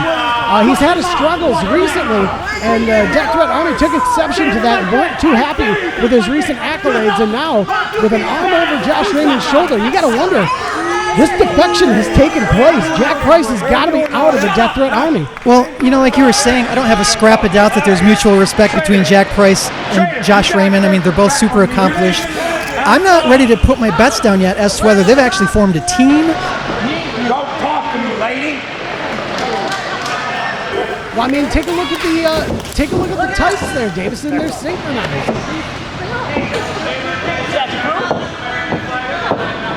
Come on, boys. Is it hot in here? Because Jack and Josh are on fire.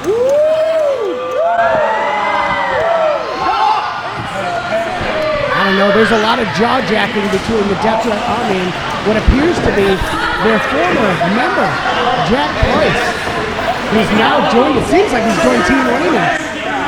Adam Wick. Adam Wick never runs out of things to say, especially when he's here in Paw Paw, Michigan. Definitely talking major trash. Tommy Vendetta, of course, the final entrant into the IPW Grand Prix tournament. We've got, well, 3 of the qualifiers out here at ringside, 2 of them competing in this match. You got to think, too, if Aaron Orion defeats Felix Moreo and Josh Raymond defeats Xavier Walker, those 2 will meet for the first time since IPW High Stakes as the bell rings and we get this match underway. But you know what we haven't even touched on yet, franchise? We're talking about Jack Price losing his opportunity to get in the tournament. What about the fact that Adam Wick never even got a shot to get into the tournament? What does that mean? Does that mean he's an afterthought? Like what? Adam Wick wiping his ass with Jack Price's vest and he punks his ass out. This is just a bunch of disrespect, but it's hard to tell me. These guys are brothers. They've been working together for a long time, and sometimes brothers mistreat their brothers. Sometimes they beat the shit out of each other. Sounds like this brotherhood has a giant crack in it, and Jack Price has had enough of it. I guess that remains to be seen, but...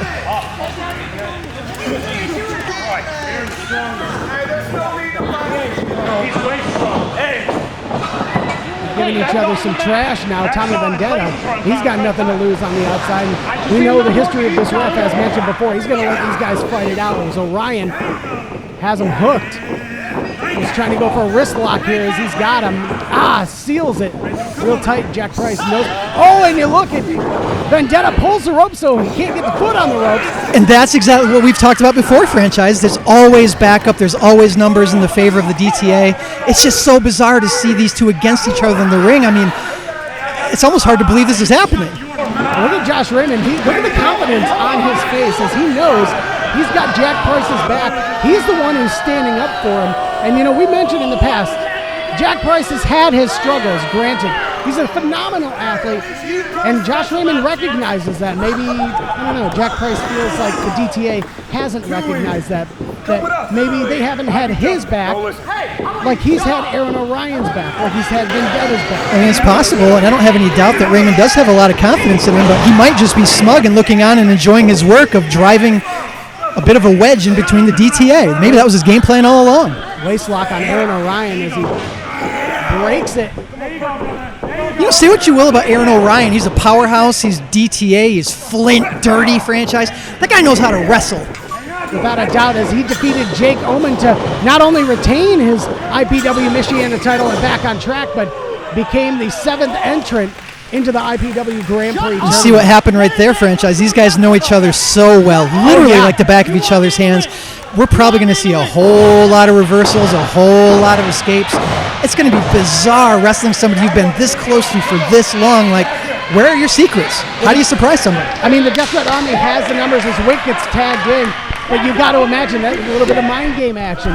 Nobody knows the Death Threat Army better than Jack Price. This is just bizarre to me. I never in my wildest dreams that I think I was going to see Adam Wick pie facing the Black Diamond of the DTA franchise, Jack Price. I mean, Josh Raymond gets the tag, and now we're going to see things mixed up here as Raymond. I think he wants a little piece of Adam Wick. Well, I've been real curious about this matchup for a long time, franchise. A little speed, maybe a test of strength, and Adam Wick not happy with the crowd. As if he's ever been happy with any crowd ever in the entire existence of his wrestling career. I mean, come on. Without question. Looking for a test of strength here. Let's see if he follows through with it. Hands clasp, but now we got Raymond pushing down. Obviously, Raymond, the more powerful of the two. Look at the bridge. Good Lord. He didn't just overpower him. He drove him down. Watch Vendetta. Corky, the ref, got his look at Wick. Head out of the canvas. Vendetta's not in this match, and yet he's halfway in the ring. Wow. As Wick breaks up the submission by Raymond, hitting the rope. Raymond come through the head.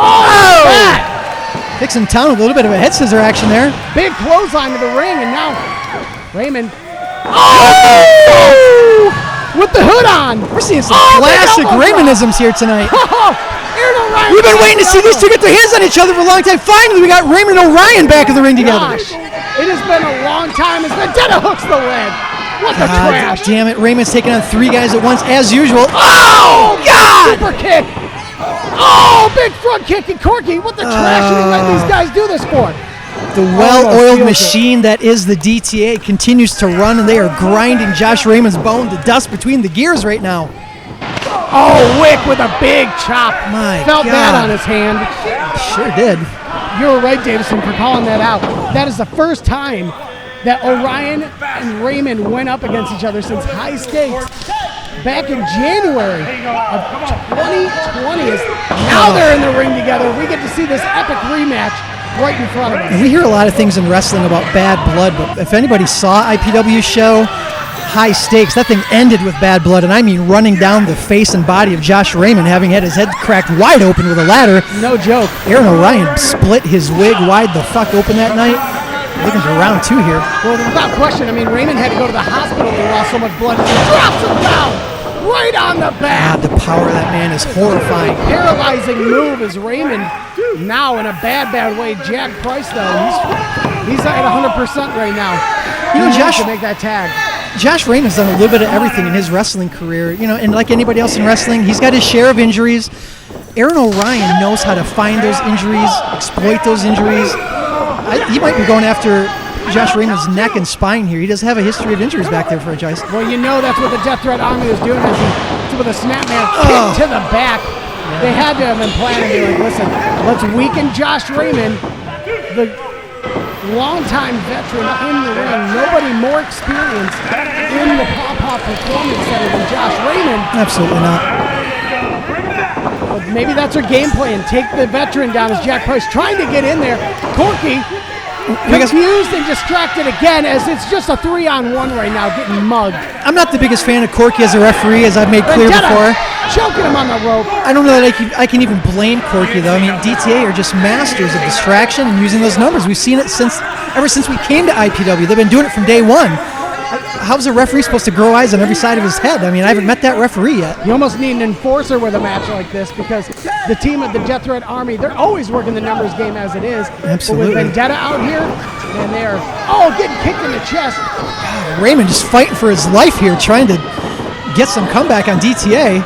Oh, bounces off the... Oh, no! Man. Big super kick. That could be over, Davison. It might be it. 2, and breaks out.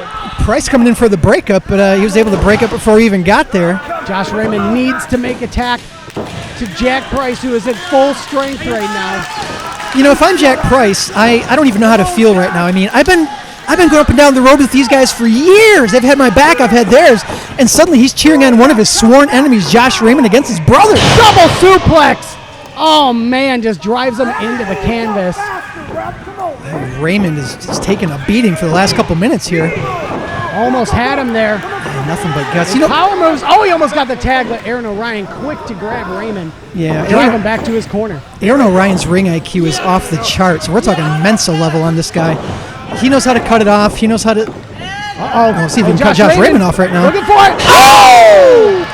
Tremendous takedown as Raymond takes Aaron Orion off his feet. Tommy Vendetta doing what he can within legal rights to make sure that Raymond doesn't get the hot tag. Well, Josh Raymond's going to need to make this tag, or this one's going to be over in a hurry. Franchise DTA's been putting a beating on him. It's not going to take much more to get this win. One turn. Damn it! Oh my God! Vendetta just drove Jack Price's forehead, and now he's trying to make it look like, oh, and he threw Vendetta out! Vendetta is gone! Let's throw him out of ringside. Vendetta has been ejected, and now we're going to get a fair tag. There is no numbers. There is no interference. DTA makes a tag behind the ref's back. Smart. Well, the referee was trying to do his job for once. It's Taylor like kick. Corky ever does his job as a freaking referee. He tried to do it. Raymond going for the Taliban backpack. He nailed it with it. He got it, and now he's trying. Trying. He makes a tag. Here comes Jack. Jack Price comes in. Big clothesline. Another one. Measures him. I can't believe what I'm seeing. I never. Oh, diamond in the rough. Never dreamed I'd be seeing this. Jumps over him, leaps. Oh my God, he just spiked him on his head. He kind of went for a leapfrog. Drop He kick. sat around the back of his neck as he came down. Oh my God. Price is in full form. Reverse. Oh, spike DDT. Jack Price is reminding DTA exactly why he was the Black Diamond of DTA in the first place. Former champion, former tag team champion. He's not to be trifled with here. We are witnessing the end of an era, as Jack Price has shown. He is gone from the Death Threat Army. We could see a new tag team here as Raymond scoops up. What's going on here? What, the trash? You just pulled him down. What is going on? Oh, it was a No! Was this a friggin'? Was this No! a DTA double?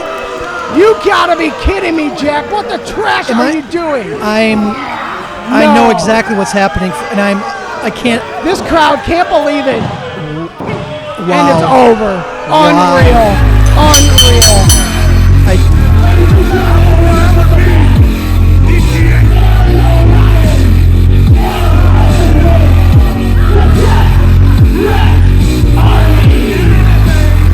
I cannot believe Jack Price would stoop to a new low and turn his back on a guy who came to defend him.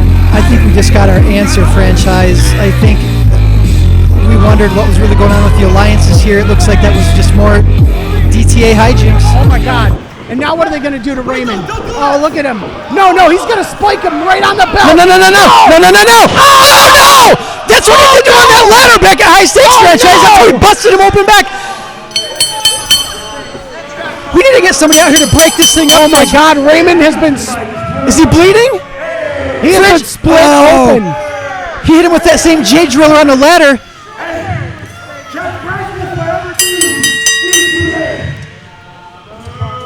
Unreal.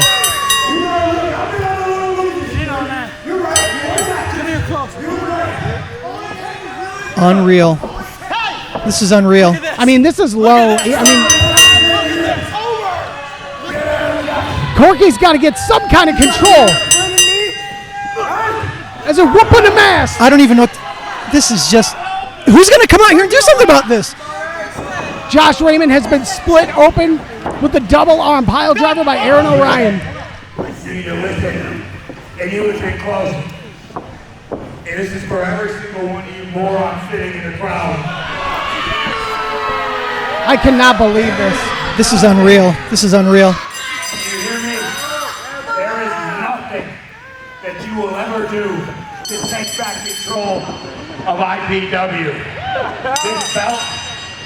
Oh, no. You've never seen it come. You've never seen it come. This belt, the vacated heavyweight championship. Who's the trainer? Me? This is unreal. This is unreal. For the love of God, would you send somebody out here? VanAvery! Finally! Baseball bat! Jesus! He might be on Team Goldmain, but he at least knows where his alliances lie. Glad somebody came out here. This is sickening. Ringside is just a war zone out here. We have never seen the Death Threat Army stoop to a low like this. Jack Price, damn you to hell. Wow. I mean, He is a son of a bitch, bastard devil himself. Wow. I mean, there's a lot to this story, but let's just go ahead and say it. It was punctuated with the last chapter in Josh Raymond and Aaron Orion, with him getting dropped on his head once again, getting cracked wide open by the DTA. I swear to God, every time Raymond crosses paths with these guys, he just winds up in a pool of his own blood. I don't think the Death Threat Army has ever been stronger than they are now. They completely tricked me. I thought Jack Price had realized that the Death Threat Army was only concerned about Aaron Orion's well-being and his Michiana title. Unbelievable. And he just turns his back on a guy who came to his aid, to his defense. Well, you keep saying that, franchise, and I think you just proved me right. I don't think it was ever about coming to his defense. I think he wanted to turn the screws. Josh wanted to get one in against DTA the same way they wanted to get one in on him. But as usual, they got over. The numbers game, the DTA are masters of this kind of dirty play. Raymond almost doesn't have a chance the way things are lined up right now. Terry VanAvery just doing everything he can to console his friend and his mentor as well as Raymond. Terry, is he okay? Yeah, he's good. He's good? Raymond just got Sid's all right. He's going to take him back for some medical attention, I guess. He got straight and wrecked. Like a good neighbor, State Farm is there. It's got to be the bun. The bun gives you strength. You have a whole chunk of potato. It gives you the strength beyond. Let's give it up for Jeremiah. Are you serious? I'm just saying, it's almost like my Christmas wish list has come true. Santa Claus came to old Davis and Sarai's house, gave me every present I ever wanted. All I ever wanted was Derek Wolfe in every segment of an IPW show, and I got my damn wish. Get the trash out of here with that nonsense. Jeremiah, fast count Jeremiah over here, shaking Derek Wolfe's hand. Thanks for the victory. If you're referring to the gutsiest referee in the history of referees, a man who knows how to call a match with his spine hanging out of his anus and one eye dangling like Van Vader in Japan, Jeremiah.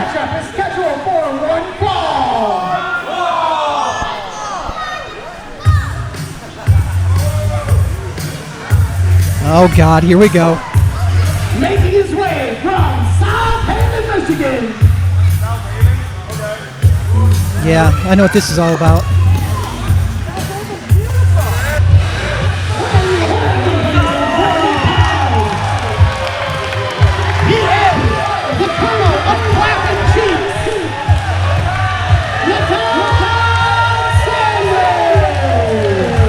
The Colonel of Crapping Cheeks franchise, none other than the former Dennis the Ref coming out here in his delusional halo of afro and weird thoughts, none other than Don Sanders. He's trying to bring that 12 different spices, herbs, and flavors. How did I know he was coming over here? Don Sanders looking to take out.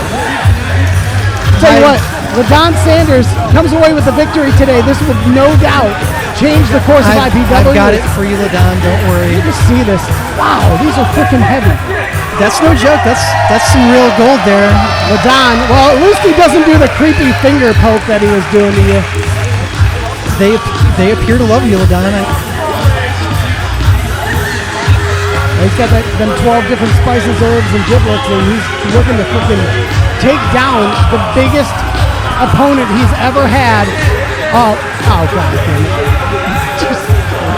Stop. Franchise, have I mentioned lately that I lived my worst nightmare a couple weeks ago giving therapy to LaDon Sanders? Jesus Christ. You can watch it on our YouTube. It's pretty graphic and pretty nasty. I've barely slept since. Every time I close my eyes, I just see him stuffing that finger into that ridiculous hand butthole he creates. I'm disgusted with myself for even working with this guy. His opponent tonight.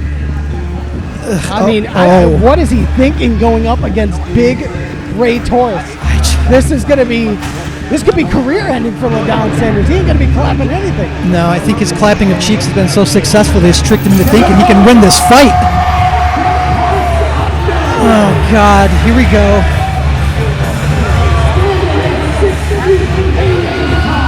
Oh, no.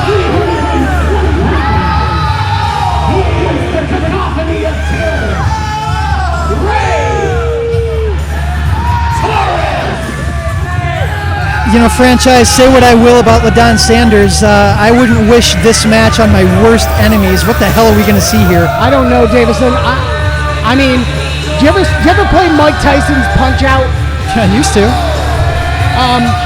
This might be a story of Lil Mac versus Big Tyson, in a way. We might have David versus Goliath. We might have Tyson Holyfield with some ears chewed off. LaDon, what are you thinking? Of course, we saw Ray Torres attempt to attack LaDon at IPW Pandemonium. He finally got his hands on him at IPW back on track, and now going one-on-one. Talk about a mismatch here. You know, let's not forget, there's a little bit of bad blood between LaDon and Jeremiah. LaDon, oh no! Oh, now he's got thrown into the corner. Yeah. Oh no! He's looking to finish it right off the bat. He's looking for that stacked chokeslam before we even get things started. You know, say what I will about LaDon. I mean, comes LaDon. Oh, he kicks him. Oh my God! He hit Ray Torres and backed him. A lot of guts on this kid. Another kick. Is he trying to bring him down? That's not going to happen. I think he's doing the only thing he can do. He's got to stick and move. He's got to stay out of the way, you know? Without question. Oh, man. Yeah. Oh, tosses him into the corner. Oh, God. This is the beginning of the end. Oh, my God. No! Throws him 10 feet across the ring. LaDon, what are you thinking going up against Ray Torres? This man has been known throughout the history of IPW as decimating. Oh, and he just smashed his nards right on the post. Thank God. I mean, we're going to have no future iterations of the Ray Torres bloodline. And this is about the only thing that he could have done, franchise. He's got to use his speed. Maybe the only hope he's got is for Ray to beat himself up to win this match. I don't know if LaDon's going to be able to cause enough damage. I don't know as LaDon measures him, swings, ducks the clothesline, misses the back elbow, kick to the knee. Oh my God! He almost had him. Trying to take a leg out. He's got him down in one knee. He's got a kick to the head. Oh my God. Kick to the face. He's bringing him to fight right now. He really is doing it. He's trying to take him down. He's got him down. They call it a low crossbody right there, franchise. Oh my God. He just dumped his pink ass out of the ring. It caught the ropes. That's nice. Oh my God. He took him down, Davison. Well. What's going to happen? Swing blade. Oh, splash. Big splash. He got him. It could be over. Jeremiah trying to come down for the count. Uh-oh. Did Jeremiah tweak his neck on the way down, franchise? Oh, my gosh. Again. Looks like he's got some pain happening. Jeremiah, but what the... Oh, my God. No. Big clothesline. Maybe the kick out. I've said it before, you know, franchise, I don't know what to make exactly of your insensitivity towards Jeremiah trying to do a job with an injury out here. It's like you don't have any respect for his guts. You gotta give it to the heart of LaDon Sanders, though. He's not giving up. Absolutely. He even took him right off his feet. Well, no. Here's what I know. Oh my God. Ray Torres does not appear to be interested in respecting anything about LaDon. Oh! 15 feet in the air. My God. Good Lord. Is that it? Wow! You know, I gotta say, I'm not a fan of LaDon's, but as his mental health counsel, I've got some concerns that he may be on a death wish right here, like passive suicide by way of Ray Torres. I mean, Ray Torres has done minimal work, but it doesn't take a lot. The size difference. He's just got to kind of look in his general direction to knock him over. I got to give a lot of credit to LaDon for making it this long.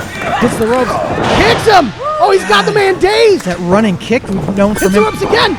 Kick. Oh my God, he's got him on the rope. He staggered him. I'm surprised he got that much. Go and hits the ropes again.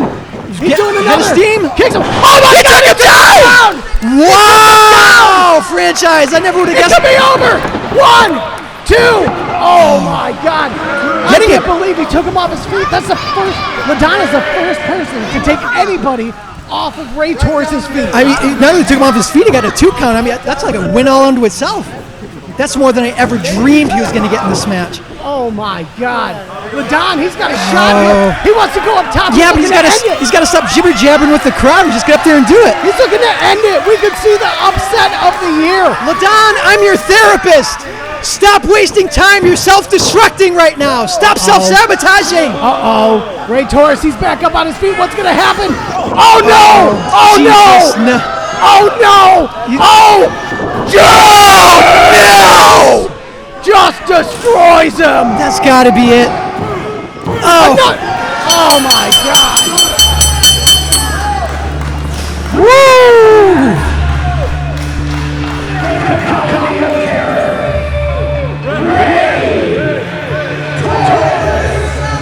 Yeah, I don't know if Ray Torres took mercy on him and finally won the match, or if that was just a question of Jeremiah's spine clicking back into order there. But one way or the other, we got Ray Torres leading with the victory, and LaDon Sanders laying lifeless in the ring. gosh, Ray Torres. The stuff of nightmares anytime this guy shows up. We got Jeremiah trying to help LaDon up, and LaDon assaulted a referee. I don't know if you caught that, Franchise. Oh my God, well, he's back up on his feet. Wait, what's Jeremiah doing? Jeremiah takes the brace off. What the trash is this? Wait a minute. Wait. No. Look at his neck's working better. Oh, no. What a piece of trash. He was faking it the whole time. What's going on right now? Faking it the whole time. No. What is happening? Oh! Dude! What in the hell just happened? My God, Jeremiah! Wow, Franchise! He screwed LaDon. Wow! At trial, oh my gosh! At trial by combat, he went through a table. He sure did. He screwed LaDon at Pandemonium, and now he screwed him again with a fast count. Well, and then he revealed his true colors. What a mother bitch! If his true colors are consistent of a man showing so much guts that he can't even wear a neck brace when the doctor told him to, and just to prove that he's too tough to follow doctor's orders, he decides to beat the crap out of a wrestler, then yeah, that's exactly what he did. Nah, he ain't hurt at all. He ain't hurt at all. Well, not anymore, because he's got X-Man talents, and he healed up. He's like Wolverine, for crying out loud. X-Man. Well, what do you call it? Unreal. I call it a bunch of trash. LaDon Sanders, I mean, you got to imagine, you got to give it up to the heart of LaDon Sanders. He's got a lot of heart. I believe Jeremiah had the gall to come out here, act like he was hurt, and then just whip it out. Well, not in the way that everybody else wanted him to. I don't want to see anybody whip it out in that fashion, but Franchise, you're going to continue to say true colors, faking it. You don't know if he's hurt? You don't know anything about that guy. Have you ever had a single conversation with Jeremiah the Ref? Ever? Exactly. Me either, but I got a better idea about what he's about than you do. You should be ashamed of yourself, talking about things you don't understand. Despicable.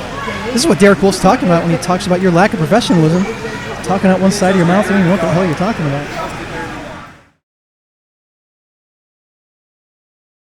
Like a good neighbor, State Farm is there.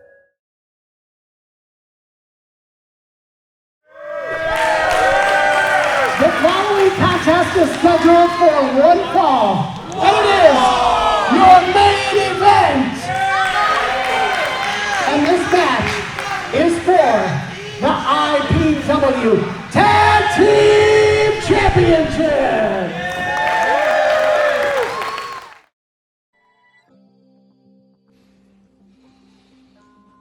484 days.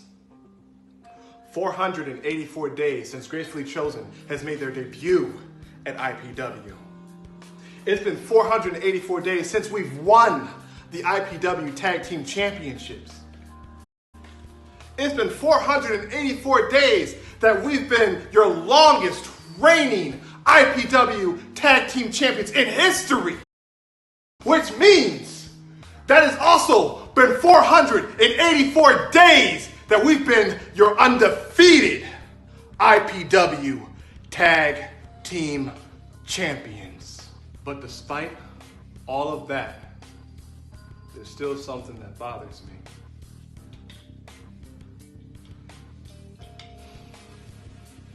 The Monroes, DBA, MM3. Well, this is actually a first. Gracefully Chosen actually respects you guys. We respect everything that you've done for IPW. Your name itself is known throughout all of wrestling. People look up to you guys. People want to be a part of the Monroe family just so they can reap the benefits. But despite all of that, the Monroes aren't chosen. You see, the Monroes weren't chosen to be the top tag team in IPW. You see, the Monroes weren't chosen to be the longest reigning IPW Tag Team Champions in history. You see, the Monroes weren't chosen to be undefeated for 484 days. You see, IPW will know, but most importantly, the Monroes will know that our future is now, and our future is chosen.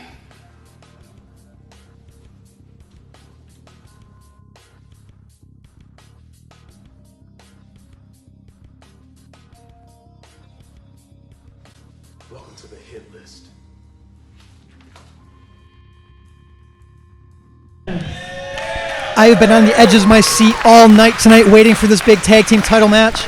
Davison, the team who wins this match will easily be able to own the rights as calling themselves the greatest tag team in IPW history. No doubt. The Monroes, our former IPW tag team champions, they were defeated by the Death Threat Army, and they are looking to regain those tag team championship gold, and they've got a chance to do it. Davison, this is going to be groundbreaking and history-making here at IPW Forged in Fire. Absolutely.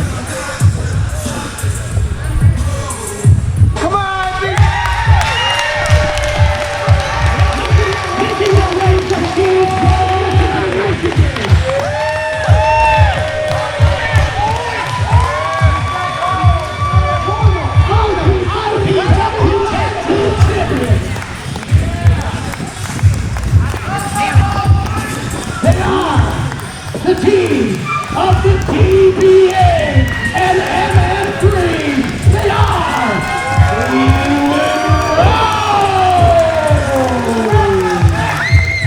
You know, franchise, in the last episode of The Insider, we saw Gracefully Chosen make their claim and call these dudes out, saying they want to prove without a shadow of a doubt that Gracefully Chosen is not only IPW Tag Champions, but the best that ever did it.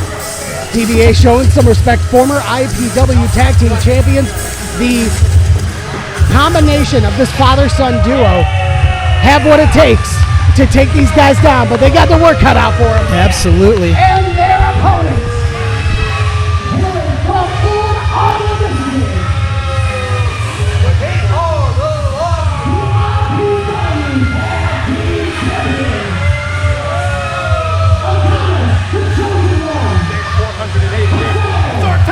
Michigan, they are Gracefully Chosen! You put some respect on these guys' names when you say it. Gracefully Chosen IPW World Tag Team Champions. Franchise, we have seen these guys go from good to great to unbelievable, and if they win this match tonight, we're looking at legends in the making. Without a doubt, we're looking at whoever wins, without question, will be the greatest IPW Tag Champions in history, the undefeated Gracefully Chosen, over 490 days as IPW Tag Team Champs, and they're looking to dethrone the Monroes and their legacy. No doubt, no doubt.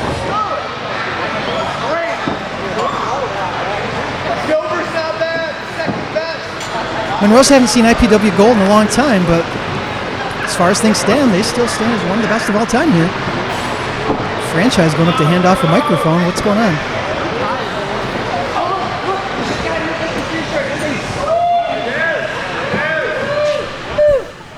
Get up for this lady in her MM3 shirt.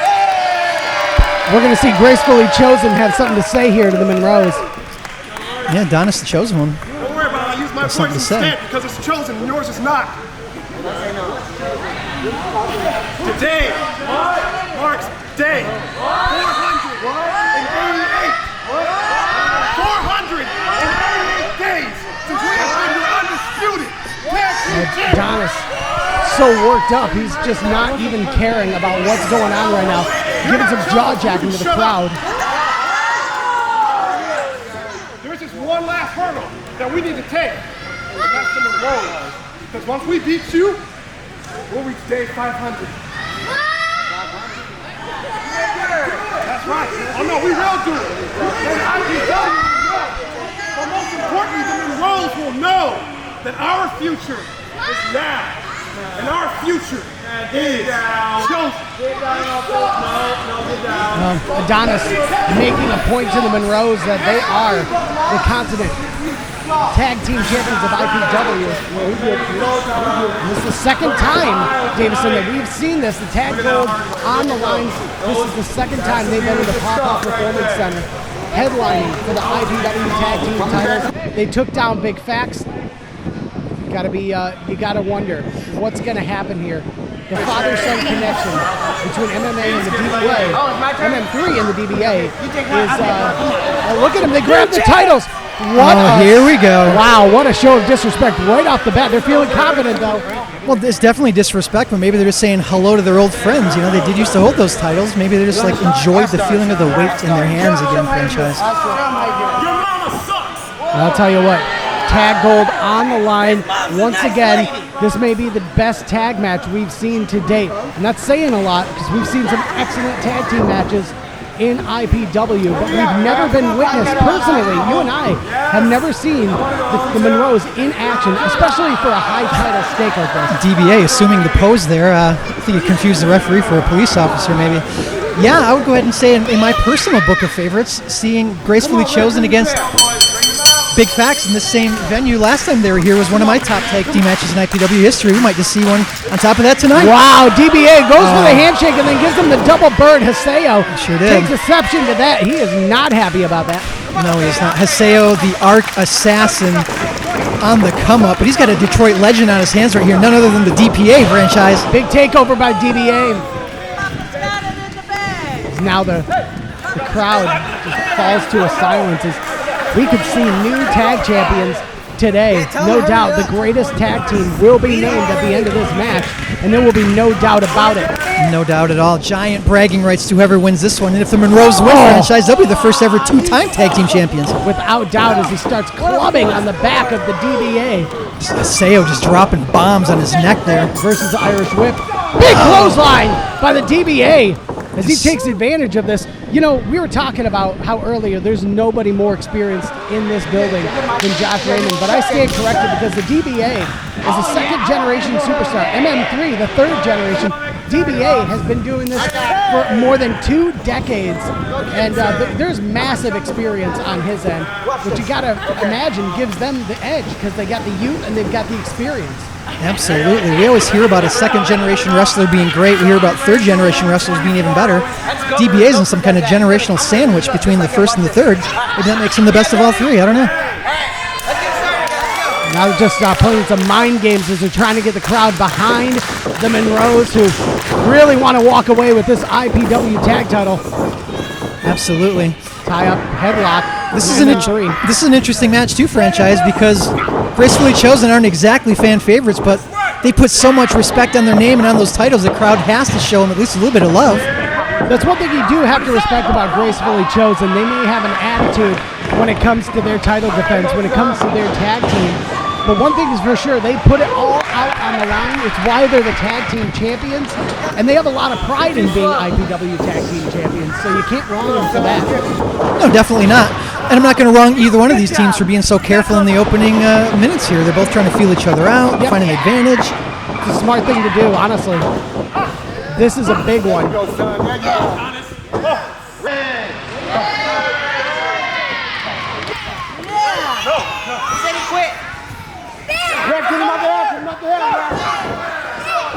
Going on 2 years that they've been out without the IPW tag team titles. And if they can do it, they got to do it tonight. They got to stake their claim as the greatest IPW tag team in history. Yeah, there's not going to be a second chance to relive this match. He's hurt my arm. Do you want to give up? No, that's stupid. Okay.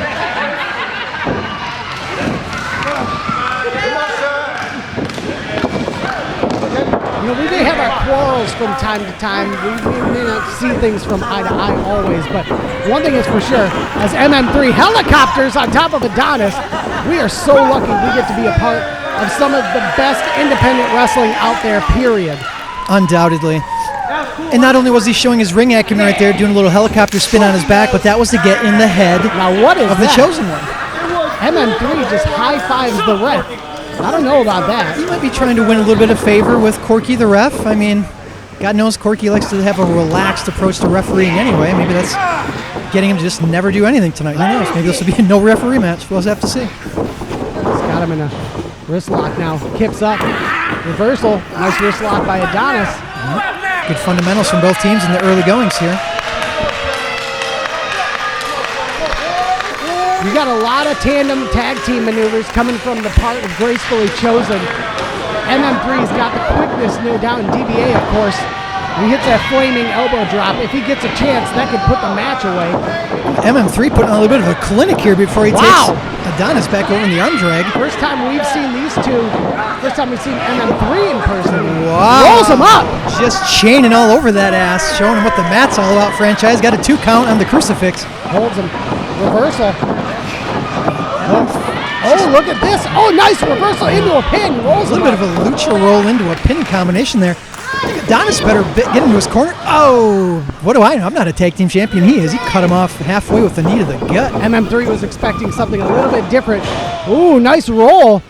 What happened there? Injured himself. Oh, he's toying with him. Good Lord. Just toying with him. And MM3 may have taken a little bit of punishment as he reversed that roll and maybe jarred the knee a little bit. This is something that Gracefully Chosen may want to capitalize on. Well, I think they're definitely going to, because I saw Hiseo looking at him, and he definitely saw that injury. Next time the Arc Assassin gets there, I guarantee he's going after MM3 with a vengeance. Well, right now he's in prime position to get the tag. And speaking of which... Oh, cuts him off! Big lariat! Oh, deuce! You know, franchise, that's why I'm the award-winning half of this commentary team, because I saw Hiseo sizing him up, and sure as shit, knocked him right out of his boots with that clothesline. I can see my reflection in it. I don't want to pay attention to who's on top of that trophy. DBA coming over to check on his son. Oh, big shot to the gut. Here comes... Oh, the Arc Assassin with Good the Lord! Hiseo comes over the top of the flip and lands right on his feet. A guy that size with that kind of agility, franchise. Horrifying talent. Horrifying. Obviously, the more cut out of everybody in this ring. Got the strength. He's got the endurance. Man, is MM3 in a bad way getting chucked back in the ring. Oh! Kick to the face. Came through the top and second rope and kicked them both in the face. DBA lining up. What's he going to do? MM3 set look out, look out, look out! He's gonna fly! Whoa! DBA with the air! He says, Father who? I don't give a shit. I'm going over the top rope, son. DBA, you got to imagine he's got sick of the trash talking. This is classic Monroe stuff. This is classic Monroe. MM3 goes to the middle. Whoa! Gives him the double elbow as he flies right into the back of him.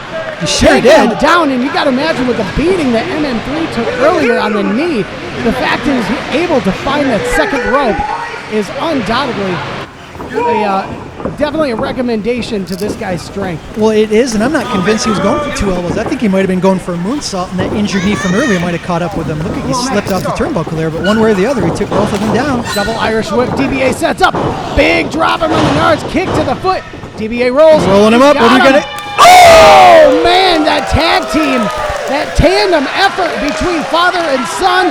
He's looking to end the deal. This could be it. Have new tag champions. No. That's the kind of chemistry you get from not just being a tag team forever, but from being blood. As impressed as I've been with Gracefully Chosen all these times, they're not going to have the connection that DBA has with his son, MM3. It's just not going to happen. DBA Irish whips Adonis to the ropes, ducks the clothesline. Oh, kick to the lower, look, the shin area. He needs to take the wheels out. Both the Monroes like to fly. You're going to want to pinch the wheels off so they don't have a place to land. Adonis going up to the middle, swings over. We've seen this before. Oh, double knee to the head. Crack that egg between 2 counters, franchise. Making an omelet out of the skull of DPA. Could be it. Rolling him up. DBA will not go down that easily. No. He's getting a little older, franchise. I don't see any ring rust on this guy. To make it as long as he has in wrestling, with that style that he wrestles, you got to be double tough. Down clothesline from Hiseo. Speaking of double tough, we got elbow from Adonis.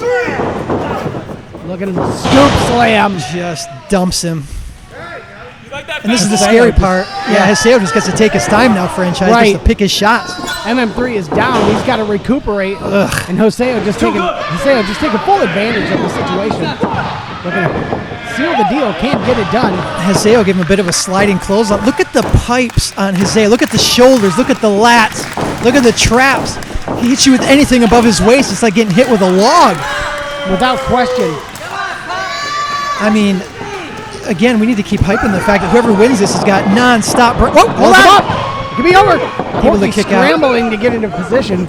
Yeah, takes him back down.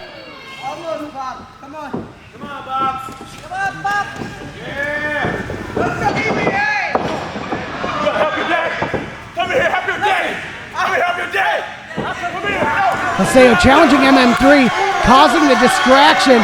And look at Adonis choking the DBA out from the outside, and MM3 not happy about it, but you got to get out of the ring, man. You're not doing your dad any favors. Well, and that's Haseo knowing how to play the tag team game, just hyping up MM3 in the corner, getting him hot so he wanted to come in. Adonis just choked the life out of his father over in the corner, none other than DBA. Now he's sucking on Haseo's shoe. Good Lord over here. Haseo just taking his time. They've got him in their corner. Oof. DBA doing what he can to fight back. Stiff shot to the gut, but that might be the wrong track with Haseo. He's got 15 abs showing. Uppercut again. Man, they are taking him to the woodshed here, as trying to wear the veteran down. They're doing it. Driving the shoulder right into the gut of DBA, who is just feeling every piece. Anybody who's been watching wrestling for more than a year or two knows tag team wrestling, what do? You cut that ring off. Look what they've been doing. Oh, another big gore to the corner. They cut that, was a spear in the corner. They cut that ring in half. They kept him in their own corner. They've been beating the living crap out of him.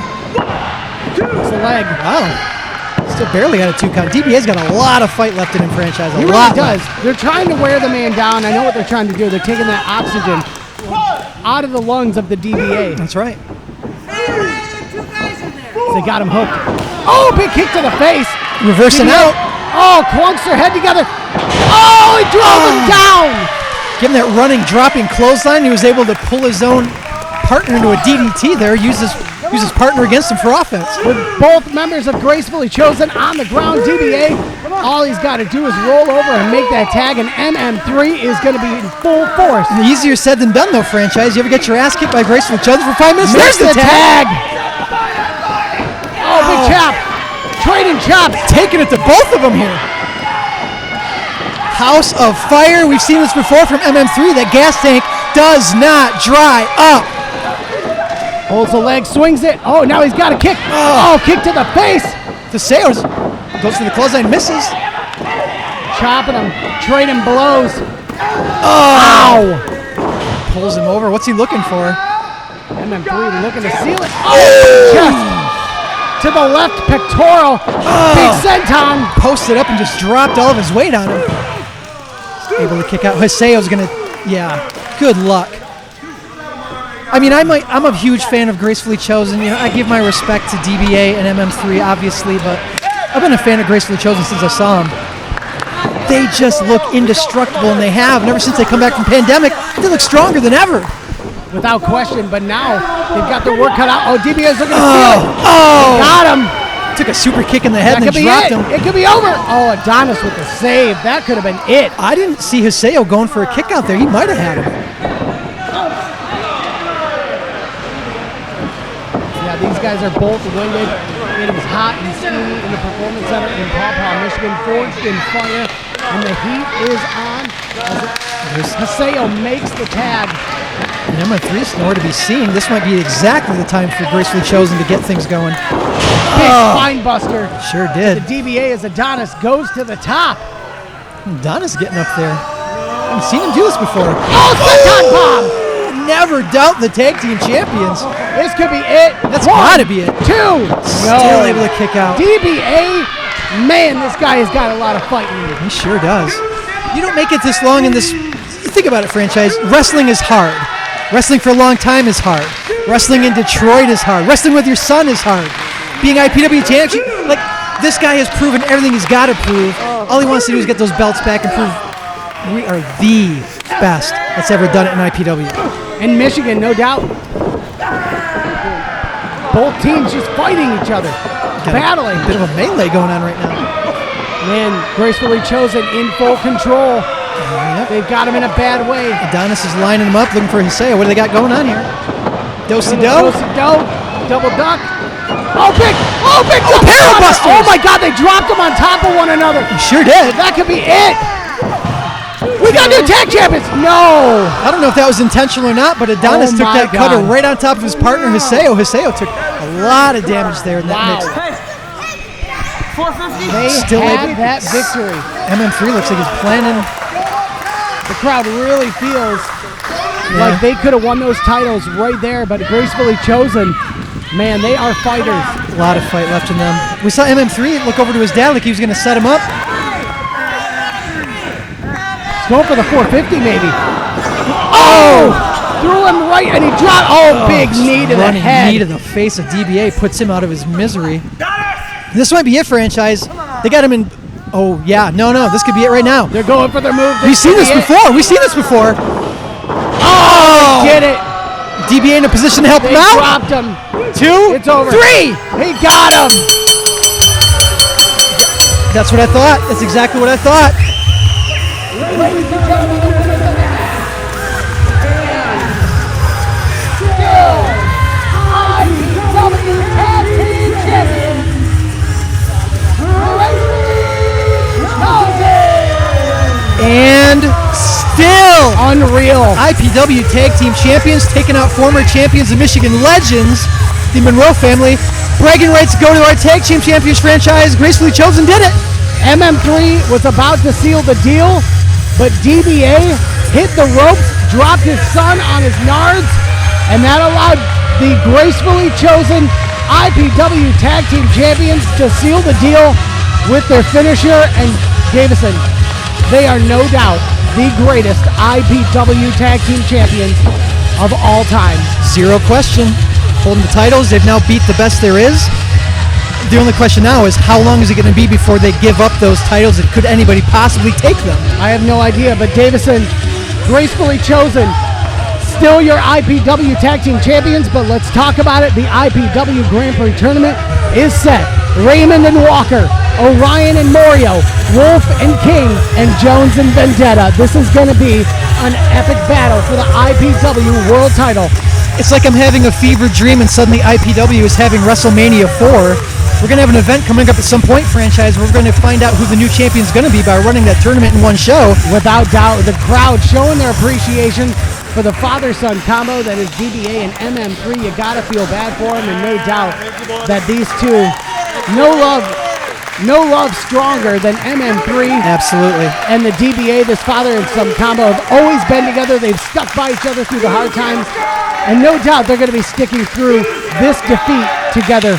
That's the only thing that's going to keep this family together, is that unity. Absolutely, and with that unity, you know, that's an unbreakable bond. And then you ran into the MM3, ropes. not too happy, apparently, with what happened. I had it finished. Don't be angry, Bob. Come on. I had it finished. The 450, nobody kicks out. You know that. MM3, Push me to the almost rope. blaming the Push DBA. me to the ropes. He cheated. He's blaming his father for the loss. Well, he's blaming him because he's accurately telling him, I was on the ropes, you hit the ropes, you knocked me off the ropes. I mean, It is what happened, but he's I don't mad, know but if he's it not was- wrong. I mean, I know it happened, but I don't know if it was his fault necessarily. I mean, does it matter? We're not gonna break up. This is my son.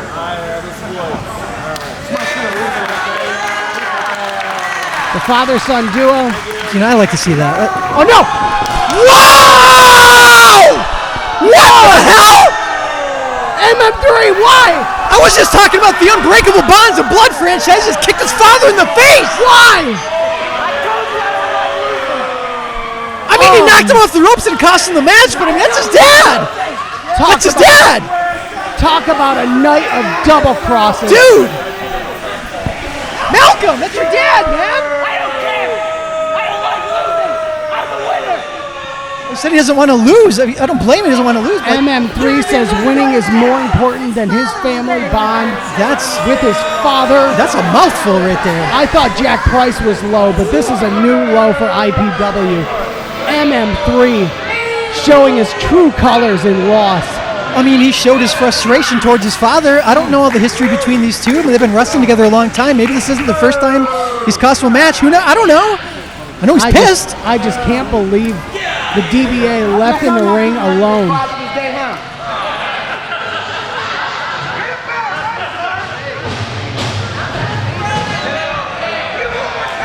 Where's the next show?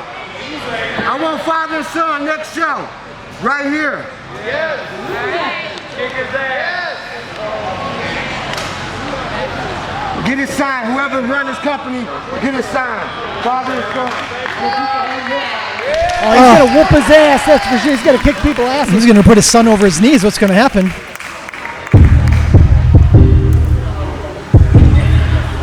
Ladies and gentlemen, thank you for coming out for IPW World Championship.